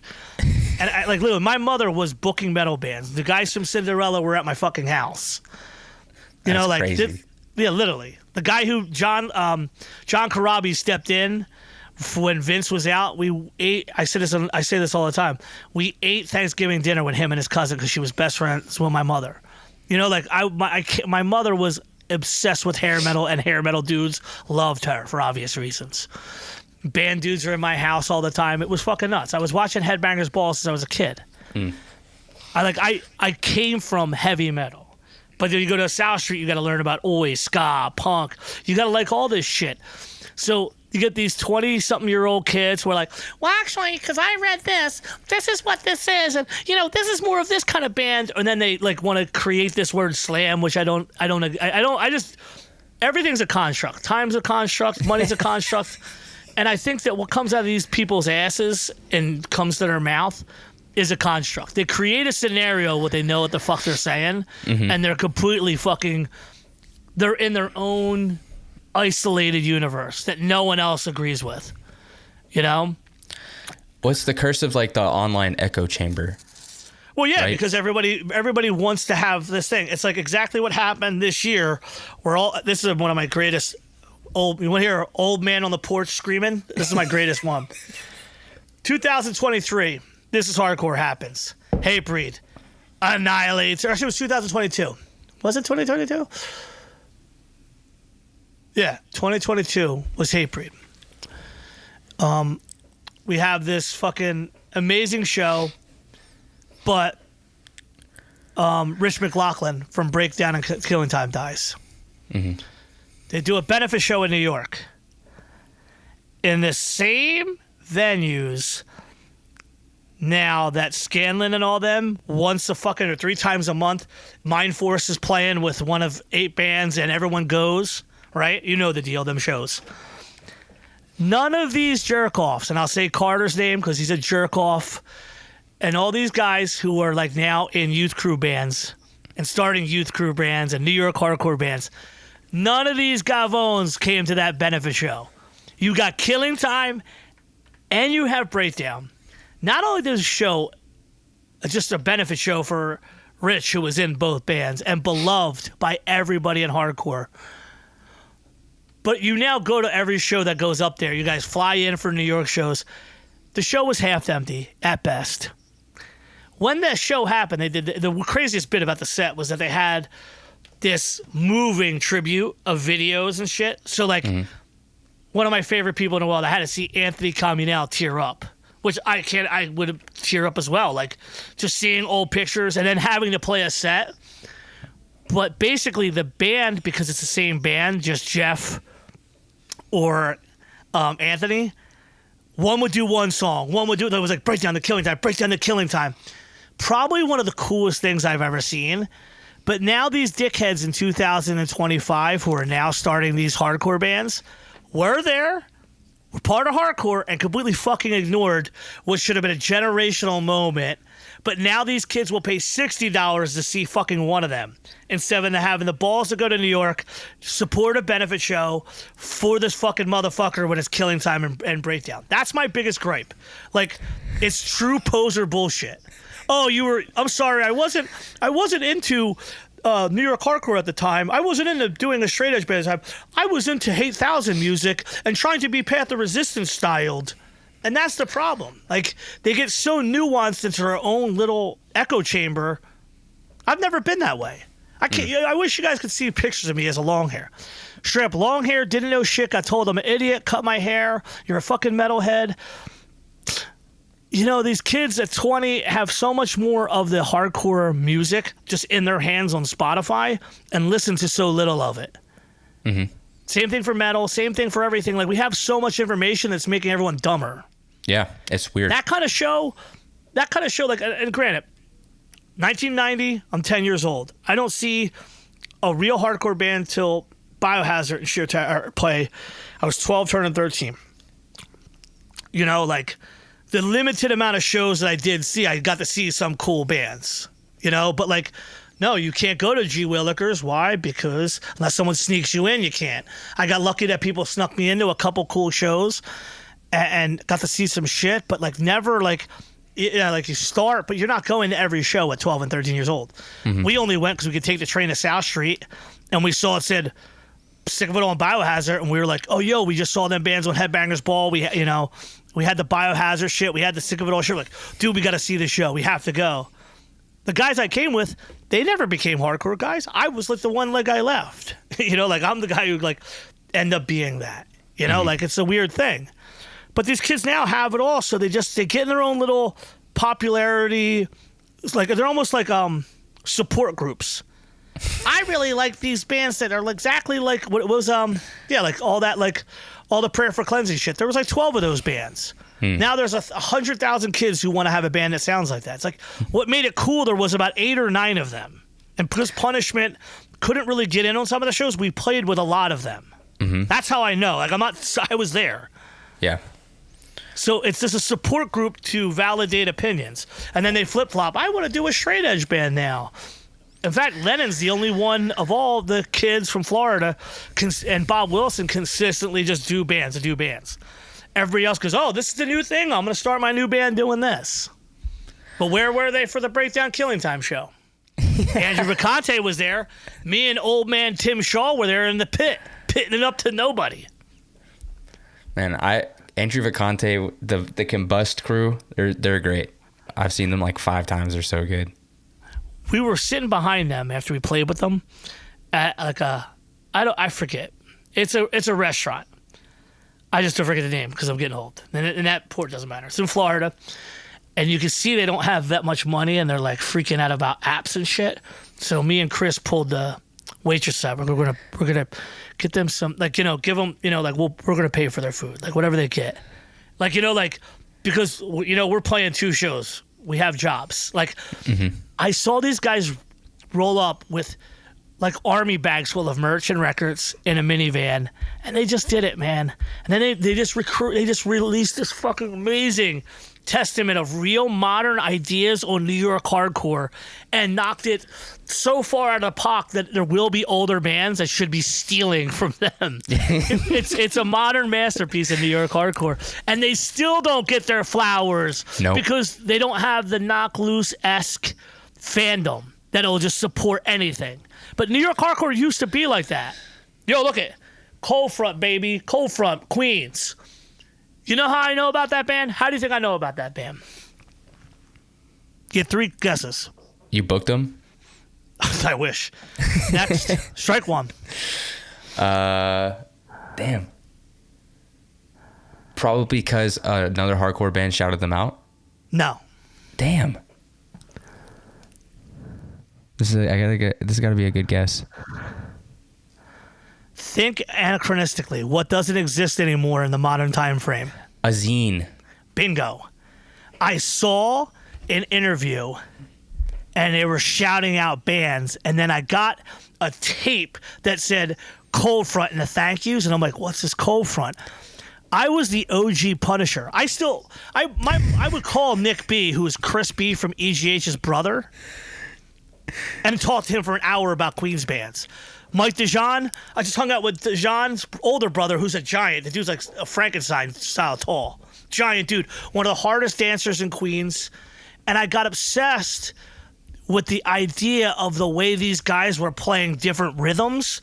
Like that Cold Front, King in the Night. Like, so I really loved New York hardcore. Granted, yeah, I had a lot of older friends, but like we got to see them in 1995. My friend Shane, who did pass away a couple years later, he booked Madball, Breakdown in the Blacklisted era, and Cold Front. But I already had the Cold Front tape. I had the Cold Front split. Like, I had everything because, like, I was obsessed with. It was very groove-ish, and MS, who was a graffiti writer, he was talking about angel dust, and we used to smoke weed with dust. And the one line is, dust is a must, not smoke that crust. And the red double bags will fuck you up. And we're like, hey, that's what's up. Like we're fucking maniacs. I'm straight edge. I never smoked a cigarette in my life. I smoked some weed, smoked some dust, drank a bunch of 40s. And that lasted from the time I was about half of 17 to half of 19. Like about 2 years. But I'll tell you what, like, it resonated that a bunch of street dudes My mother wrote graffiti in the 1970s. I have 4 uncles that are in Zap HCS. I shout it out, but no one would fucking know because you're from Canada. But like, you know, like like graffiti was in my actual neighborhood. Like I have multiple friends who grew up like as kids who are still well known, even to this day. Like I'm still friends with a ton of graffiti dudes. I'm just 45. I'm not catching a case writing, you know, shit on the wall. It's not gonna happen. But like understanding, because in Philadelphia, hip hop, hardcore, and skinhead music and all that, it was all one on South Street and in this youth culture at the time. It was a youth culture. So it's like, oh shit, you know, like. That's what turned me on to any of them DMS bands, was that they were writing graffiti. I'm like, oh shit. Like, I mean, like we had our own graffiti crew, Ninth Circle, you know, like our bands were never, but like, you know, it was like just to put things up and just put, you know, you want your name up there, you know, like it was that like resonance. But Cold Front, man, they got slept on, and people who know. And my boy does these bootlegs from time to time. We call them unlicensed reissues. Yeah, there you go. Unlicensed reissues. And I was like, you get Cold Front. So I got a Cold Front shirt, because the last one I got, back in the day when you would fight, you would often have to lose your very best shirts because you'd actually get them ripped fighting. Yep. Now everybody's a bitch and buys a shirt for $400 off eBay and doesn't fight. The amount of cool shirts that I have ripped from fights. Now there's not a fight once a year. It's great. I don't feel like breaking up fights, so I'm glad it doesn't happen. But I will say is I'm really getting tired of bands who can't fight acting like they can. Oh, we could. No names. The thing about it is like hardcore's. Dude, again, I'm not old enough to say this, but I've heard from too many. Like every generation, as it goes on, gets further from what the main source of things are. But at the same time, the main source still is punk, metal. These are the same sort, like the same natural resource that created it is still there. Yeah. The influences just change, and then these people come in with these goofy ass ideas. And I do think at some point you have to understand that the hardcore show is the only show that any dickhead band can play. Any dickhead band can get on a hardcore show. You know, like I've seen Cold Chamber open for hardcore bands. It's embarrassing, truly. You know, there was a victory tour where Warzone couldn't make it to Philly, but Cold Chamber opened, and half the show didn't show up because of the snow. You know, like, and you see this shit, but like, you know, like, who do you think Deftones played with? Orange 9mm, Handsome, all these things that were in the zeitgeist already, because a lot of these bands had those connections through what was the underground. But we don't have an underground. We have an overground where any dickhead comes in, can grab the mic, and in a year, everyone's like, this guy's an amazing hardcore guy, and he's done so. What has he done? He got to grab on the mic? Like, what's the backstory? What show did he work all day? How many times did he clean up blood off the floor? Does he help the promoter out? Like, you know, like it's a lot more take than give.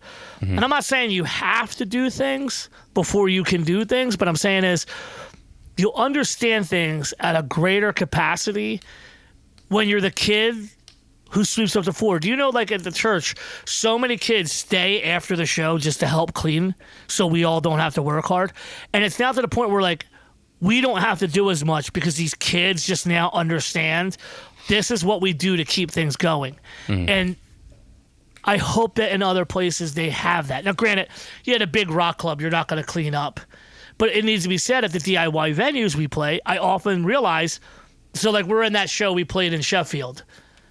Well, I know from going in the band backstage, they're usually trash. So what do? We cleaned up everything in the back room. Why? It's the least we can do for the club. We did it, you know, like clean up everything so they don't have to do it. They don't have to clean up. We're fucking grown men. We'll clean it the fuck up.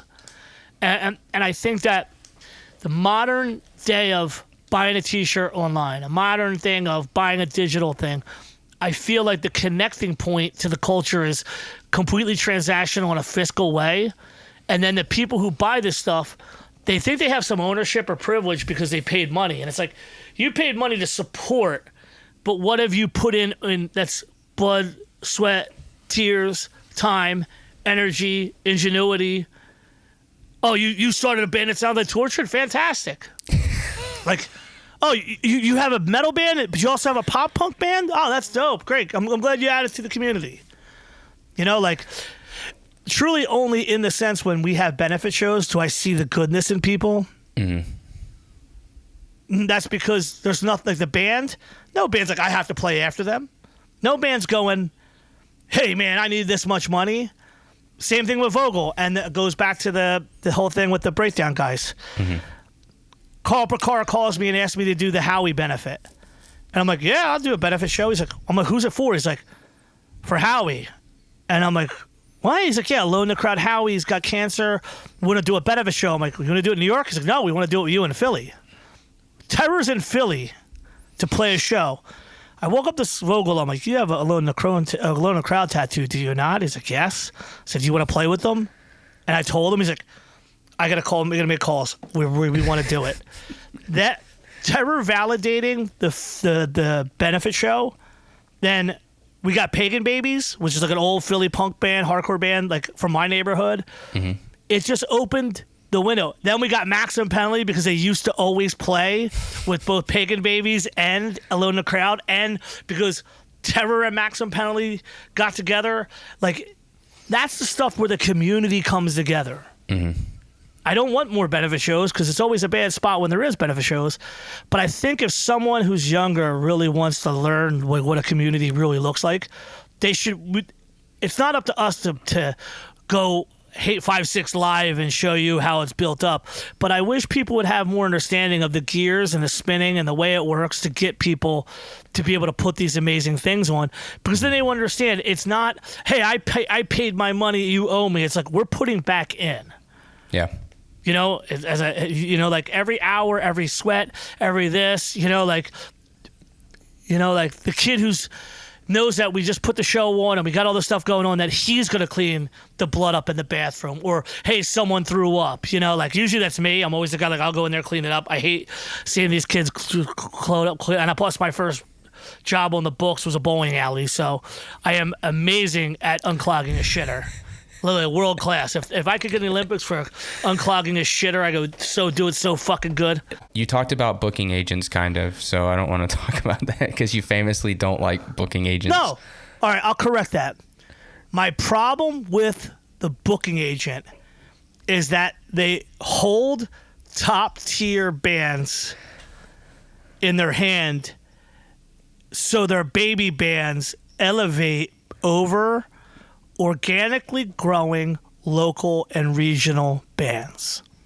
I understand their job is to build bands to make more money and become more popular. That's why the band is hired a booking agent. That's what a booking agent's job is doing. I've done it in some small capacities. I just hate taking money from bands when their guarantee is $300. It feels a little wrong to take 30 from 300. I'm not a communist, but it's like, do I need this 30 more than they need it? No, probably not. That's a gas tank that they can spend, right? So my problem in the modern zeitgeist all the way through to when I first started booking my first shows is you almost have to pay to play, in the regard of, if you want to do this show, I need you to book this band.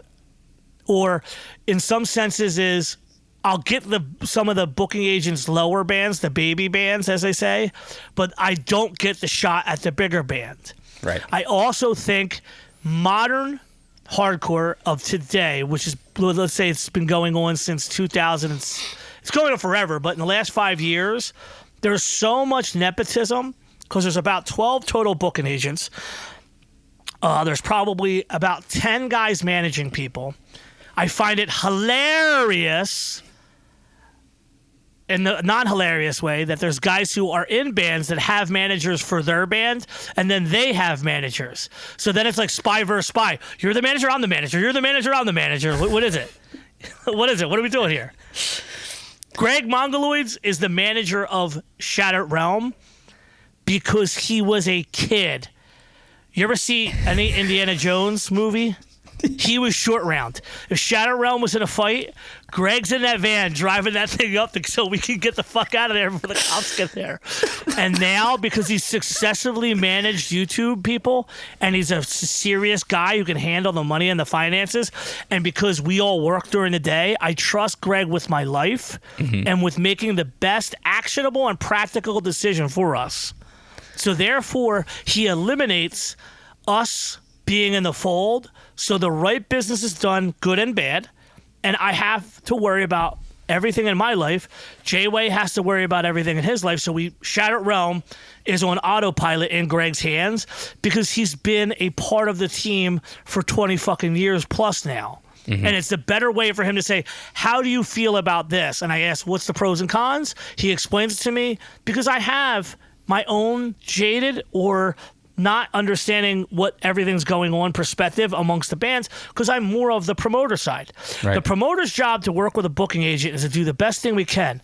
I get tired, and I've seen it happen too many times, where the top band touring wants to switch with a band that's going to play second. And I tell them all the time, this band has to have, it's their turn. I said, this band will have a walkout if this band doesn't play last. And they don't like being told that every city's not the same thing. Mm-hmm. They don't like being, and listen, I have great relationships with them. My problem is there's nepotism and it's burying. There's still no one booking Combust, mind you. They have the best goddamn record in modern New York hardcore history in the last 10 years. Truly. I don't care what anybody says, my opinion. I'm allowed to have it. And they're still doing it almost completely unassisted and only through bands saying we want Combust are they even breathing? Because a booking agent didn't see value early on. But you got these metal bands, these punk bands, these bands that provide themselves to the world as punk, but then get behind big barricades and say all these things, and I'll leave that alone. And I find it to be very controversially counter to what they say they are. They're capitalists. Capitalism is important. You have to make money so the band goes on. The promoter is also getting wedged into having to say, if I don't do the show, it's going to go here. I've learned that no matter what, the goal is to get it out of the hall. The goal is to get it into bigger rooms so they can capitalize and make more money. I'm not avert to that. I've done it so long that it is what it is. I also know what goes up must come down. My problem then also with a promoter and a booking agent's relationship is when you spend all this time when the band's either low or the band's high, the modern two entities are basically the same. AG, Bowery, Live Nation, whatever. They are now buying so much into our space that we're not even getting a fair shake at the game. Right. Because they're not worried about if Joe Hardcore, Philly Hardcore shows, Bob Wilson, Greg and Takedown gets a show. They're worried that by the time that their band's big enough to use Live Nation or AAGA, whoever's the player, that they're not going to be in a market position to get a better deal because, they've just been an indie band this whole time. Mm-hmm. And these are guys who propel themselves by their own balls. I mean, Tim Moore is one of my oldest mentors. I love everything he does. He's done so much shit that it's insane. Truly, I wish I could do a better podcast with him. We did it so early on. I'd love to talk to him again. But Tim being one of my great mentors in life, I see that he understands capitalism and money to be the thing that really drives the whole system. Mm-hmm. And I understand that part. What I don't understand is if you're coming from our scene and you're building bands in our scene, why do you take every shot so like for example, why do I have to break even at almost 85% of the room when at 65% of the room paid, the show breaks even, we make money, you guys make more money? Why do we have to have the show so close to almost sold out because it's a DIY show and it's at a big club? Why do we have to have so much more? Why are we risking more? We're building your band up in a small situation. The good agents understand that. And I'm not asking for favors. Like I seldomly ever get fucking door deals. I never ask for them because I know they don't exist anymore. But I feel like in a modern hardcore scene, we are run by business people, not punk rock people.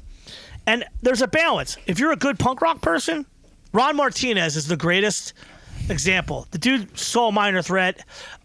He's been in hardcore for 40 years. He books every kind of band. He's been in a shit ton of bands. Still does Lower Class Brats.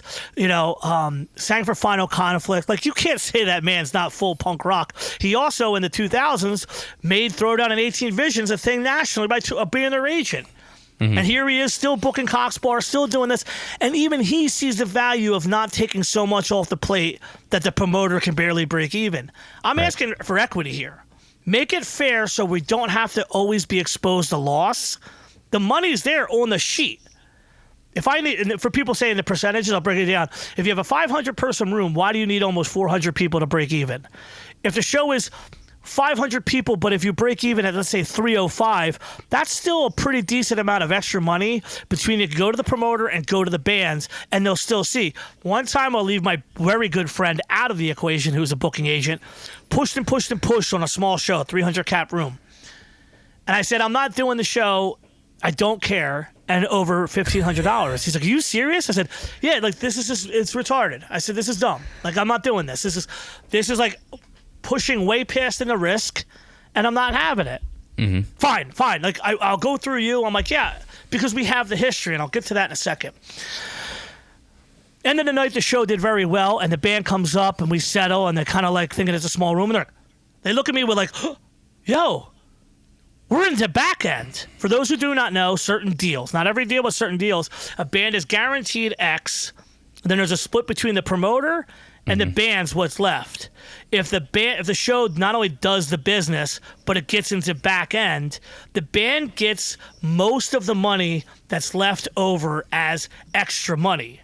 But so many times the booking agent pushes the promoter so hard that bands don't see back end extra money. This band literally looked at me like, are you serious? Like, we're getting, because that guy hit the same promoter in the run, different promoters in the same run with that high number. And I was like, I won't do it. Like, you got to leave something on the table. And then I look like a star. He looks like a star because they got extra money. Instead of, oh, well, we didn't get extra money. Well, yeah, because, and I had, it's easy. You have an Excel sheet. The Excel sheet, you put the pre-sale in, you put the fucking day of sale in, you have the break-even, you put all your expenses. The Excel sheet does all the work. Yep. But these guys just push the envelope so hard that it's harder just to make it. Because now AEG and Bowery and Live Nation have small companies with different names, cute little presents names, and now they're buying with their capital, and we're now getting pushed out of the equation, and that includes history, like years of doing shows. Now, granted, a band is going to make money. Guys who live off their money, they don't. But then I don't want to hear you, we love this shit, because half of the bands that break up because they're not making as much money and they got to go do something else. Yep. Stop with the fib. Stop fibbing. Stop saying we're not done playing because of this. Like, that's the other half. Stop with the lies. It's hardcore. We all tell the truth, right? Most times bands break up, it's because they feel like they're being left behind. They're not making what they used to. And that's something that's never really talked about. And then they come back for the reunion money. And then after the reunion money, then they're back to, do we want to play if it's not even half of the reunion? It's kind of like, do this because you love it. And I can say that because I have a union concrete job. I do this because I love it. I do the shows I can do. I mean, serious.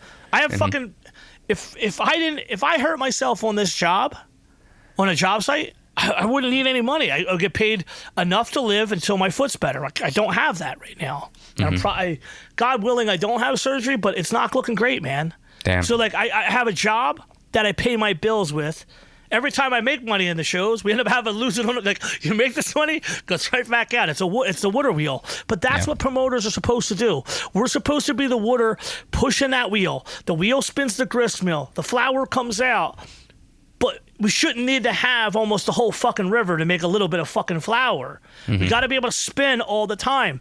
These newer bands who do not get management, do not get booking agents, do not get representation on these fucking tours, because everybody's now and then taking a band that no one gives a fuck about and putting them in the first spot. And when there's a regional band that are just making it that could do 2 of them shows, 3 of them shows, that's how I built Year of the Knife. They started getting some things. Let's try to get them on this. I started pushing that. You know, like, get the regional band that the people want to see. Stop saying, oh, well, I've got this band I'm trying to build. Well, do you want to build this motherfucker from scratch? Or maybe stop jumping in on a band that doesn't have it yet. Yeah. Like, it's not fair to the promoter that we're constantly building bands only for them to want to get away from hardcore. not want to be engaged. That band Brat, want to talk about a band that you wouldn't call a hardcore band, but like the ethic is there. You know, like they played at the church. Didn't know much about them. My friend books them. Whatever you want to say, they have a better hardcore ethic than a lot of the bands that kids love in hardcore. And that's across the board. There's always different things, you know, like, and so my problem isn't I have to deal with booking agents. I have many friends. I tried it many times. I just don't see the time put in to ask for $30 on a show. I'd rather teach the band enough that they can get shit on their own. Maybe if it's something to deal, like, you know, the best thing I ever did for Year of the Knife was get him Dave Stein before he died. He's like one of the greatest people, Combined Effort Records. He became a major lawyer for punk rock bands, was one of the coolest guys in New York hardcore history. I asked him to look at the contract for Pure Noise. And they were like, Dave, why are you, like, he works with giant bands, the names I don't even remember because they're so big. They're not in the things I even listen to. And he was like, nah, they're a hardcore band. I want to help them. And he charged them almost nothing and made sure that the Pure Noise contract for Year of the Knife was good. As trying to help them or manage them, whatever you want to call it, was just putting them in a position where they had someone who could do the right thing. And I think that, yeah, you can live off of booking bands, but I think you got to let the scene have a say organically and like, oh, this band's getting bigger. This band's getting bigger. No. Unrepresented bands are like the biggest thing that's important in hardcore because they're the ones that the young kids are seeing more often. Yeah. You know, like, I'm happy that bands like Scarab from our area, because of what Bob put into them. They're organically growing. But like, in the very same breath, it behooves me to say this, but like, Scarab still smokes 90% of the kids that are who are on this stage in number 1, number 2, number 3 spot. And I'm not privy to the last couple months of what they've been going on, but, you know, they ain't got no booking agent. They just play the shows. But people go, I need Scarab now. See what I'm saying? Yeah. You know, like you see the band that people want to see doesn't have representation. The band that people are outside for has representation. Yep. I'll say this one more time slower.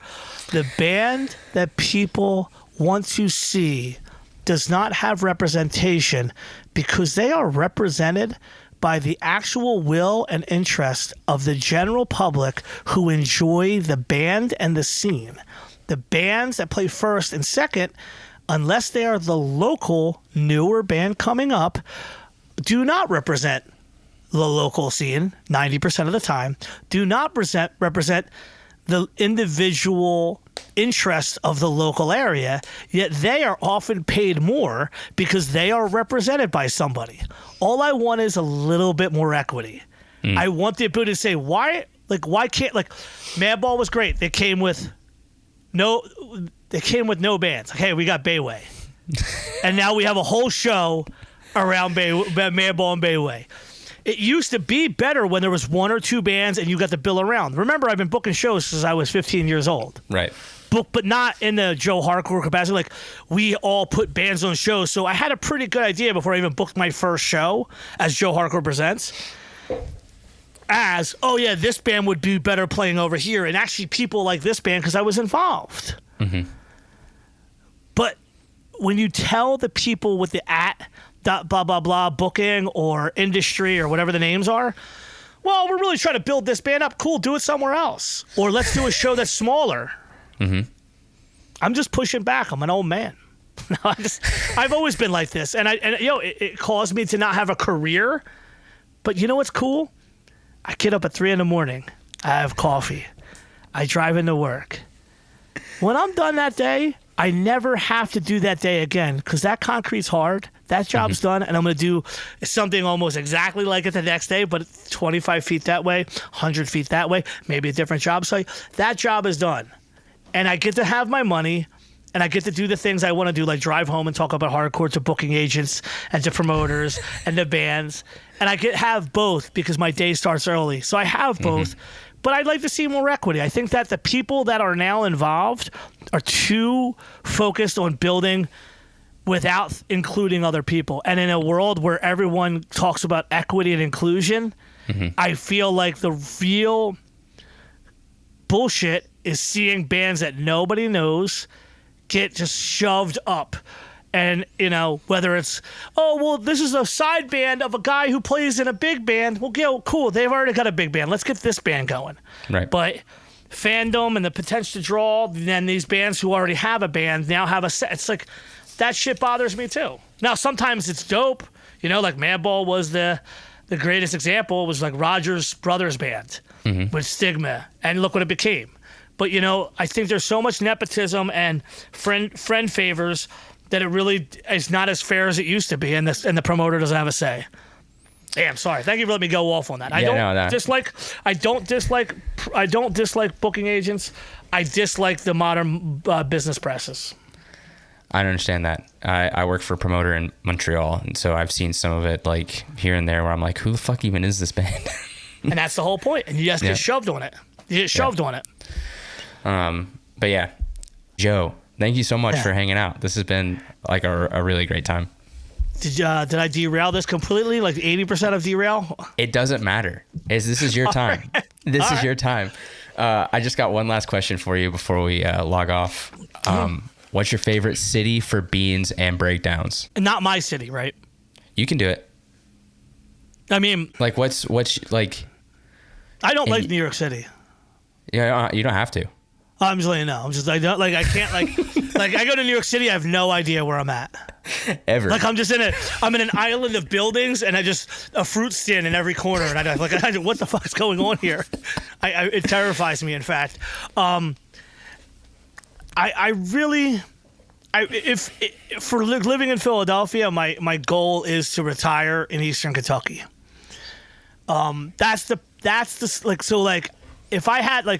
If I could live in Eastern Kentucky, I'd be close to like Pittsburgh, and I'd be close to like stuff that like Pittsburgh to me right now, because of AJ and what he's done with his venue, is I wish every single hardcore person who tried to have a living off hardcore would just buy a church and make their own venue. And I think that is the best prototype for us to do what we need to do to be more self-sustained as an independent community. And I think that, and I say this sincerely, it's not just because I have a very good connection with AJ. I think that it's by far the thing I wished we ever did back in the day. I wish that we had more franchise in what we do and own our own venue, and like to see what he did with it.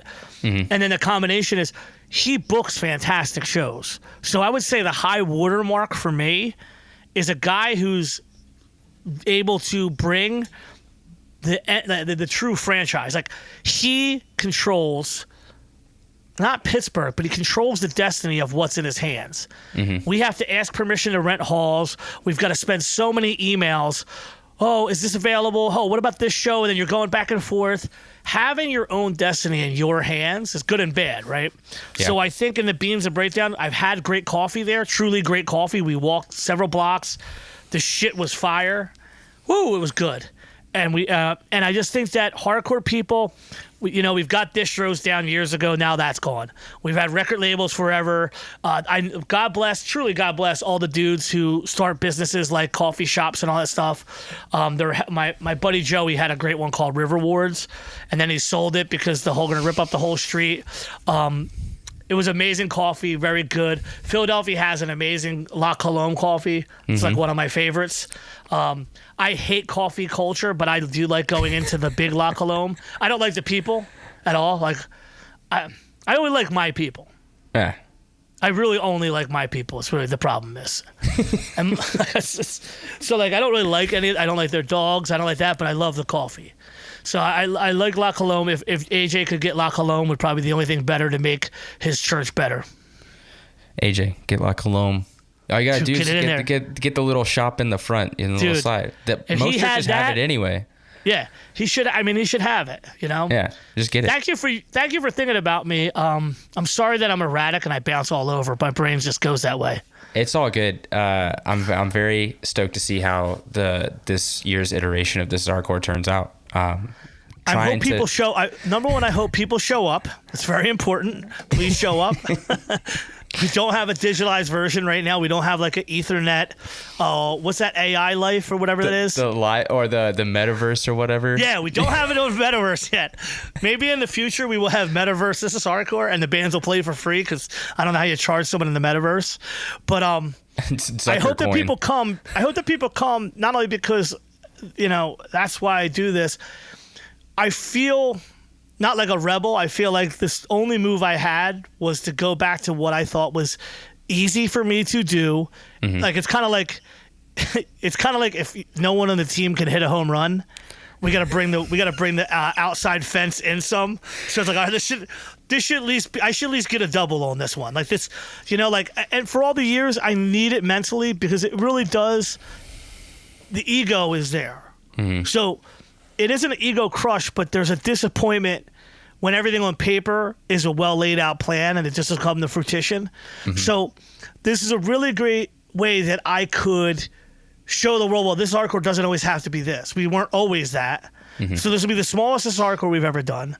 And you know what? Like if I find a venue, I've been fighting with the ECW old venue forever. They blocked Bob's number. They blocked Jess's number. All we want to do is do the show there. I might have to call the Mafia guys, see if they'll help me get in there. But like, all I want to do is one cool show. Maybe 2 days if it grows. I understand now, in the modern way, there's so much stuff going on that if you gave me $200,000 that I didn't have to pay back, I still may not get because there's so many other things that now have real inertia, and we don't have the Sound and Fury set up. We don't have this crazy outside. And honestly, Martine's my brother. Played in Shattered Realm with us. I truly love him. We've been friends literally for almost 25 years at this point. And some of the first guys we met, we went to Southern California.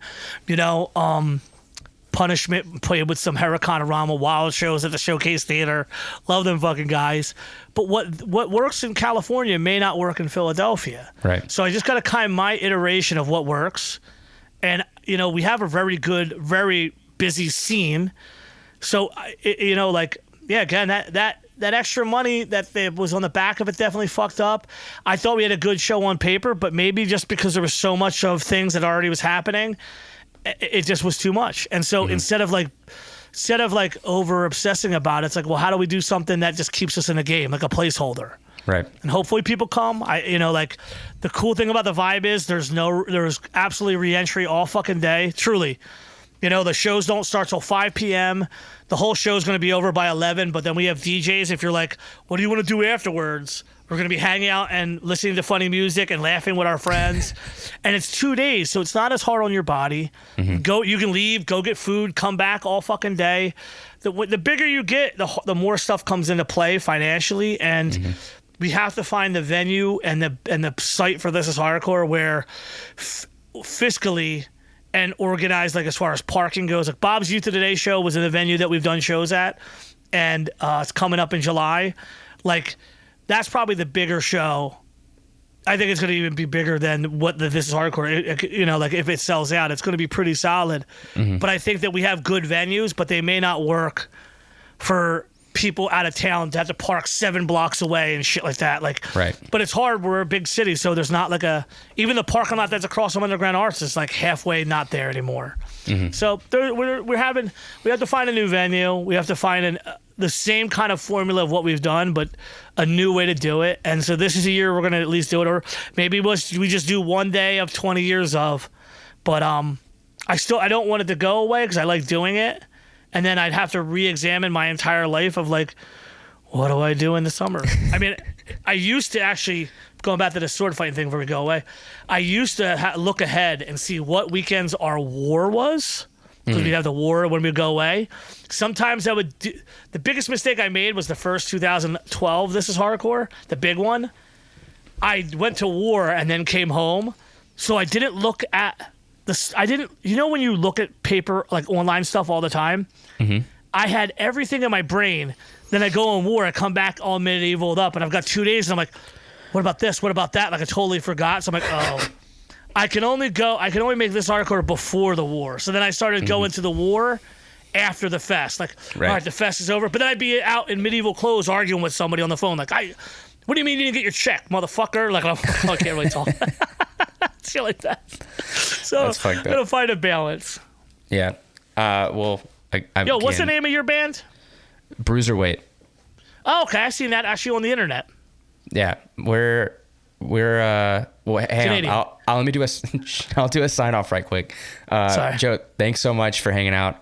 Really appreciate everything. What am I trying to say? Sorry for derailing your podcast. No, it's so good. But have a great rest of your day. Hopefully the foot is feeling better, the recovery goes well, and I pray. I want to say one thing. I hate asking for stuff. I want to say this to you, like, my office right here is not as close to my bathroom as my bed.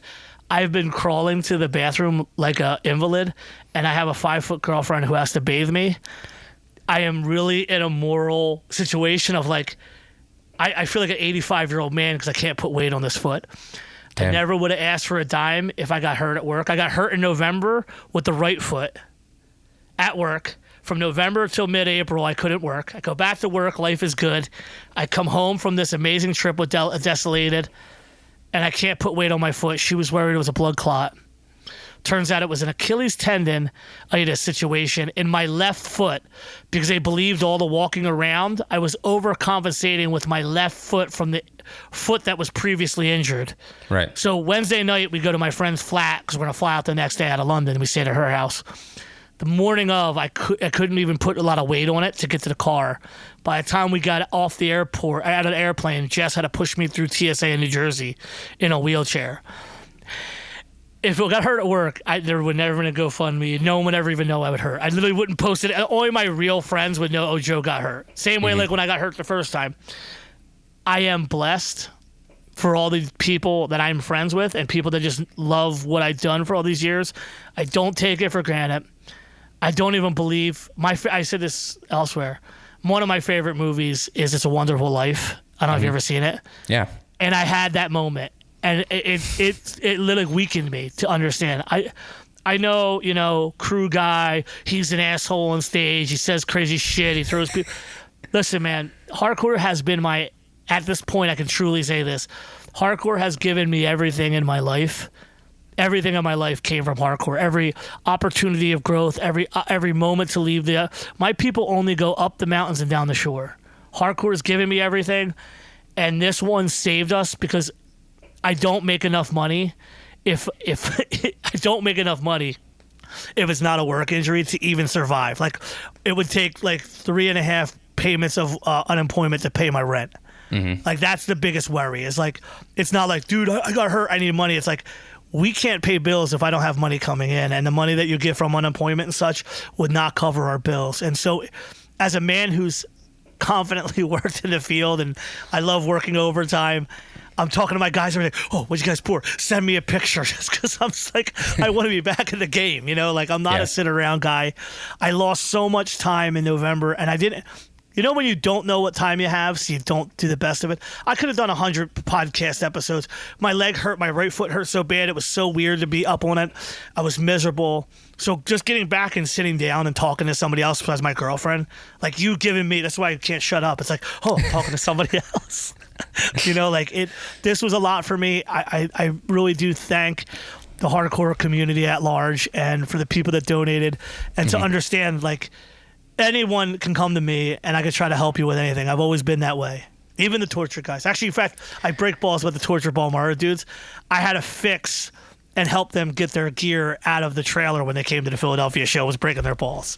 Like, I talk shit, but I'm never not going to help someone. Like, when I talk shit, it's like, fuck them guys. Like, well, that's that bad, But in the same breath, like, they couldn't get I showed them, hey, this is how you pack your things. Like, I'm of two things. I say something because it's funny or I'm breaking balls, but I'm never going to let a hardcore kid go without somewhere to sleep that night. Right. Hey, you need this. I'm going to help anybody I can because this is my community. This is what got me everything I have in life. Mm-hmm. So it means the world to me, and I'm humbled by the love and support, and I just hope that I'm able to repay in any single way anybody who ever needs it.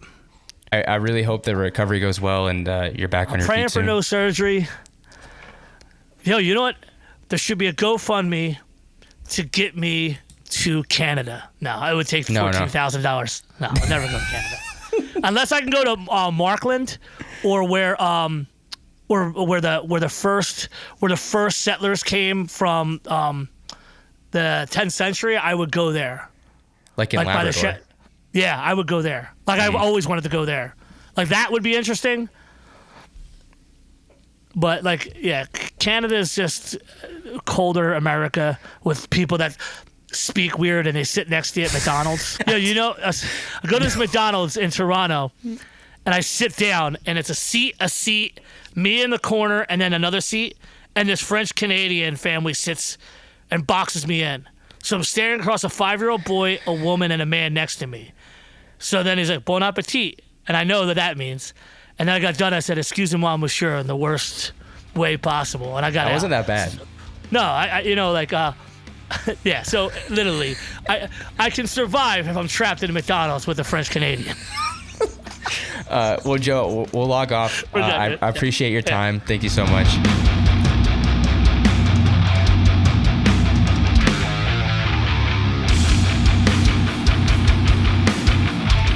Thanks for listening to this episode of Beans and Breakdowns. I want to say a huge thanks to Joe for hanging out on this episode. Be sure to get your tickets for this year's This Is Hardcore, the 19th year. Should be an awesome time, even with the change of venue and the change of timing. Looks like it'll be a good time. If you've enjoyed the podcast, please subscribe and leave a review. You can find out more information about the podcast by following us on Instagram at Beans and Breakdowns, or on the web at beansandbreakdowns.com. Until next week, be sure to stay caffeinated and wake the fuck up.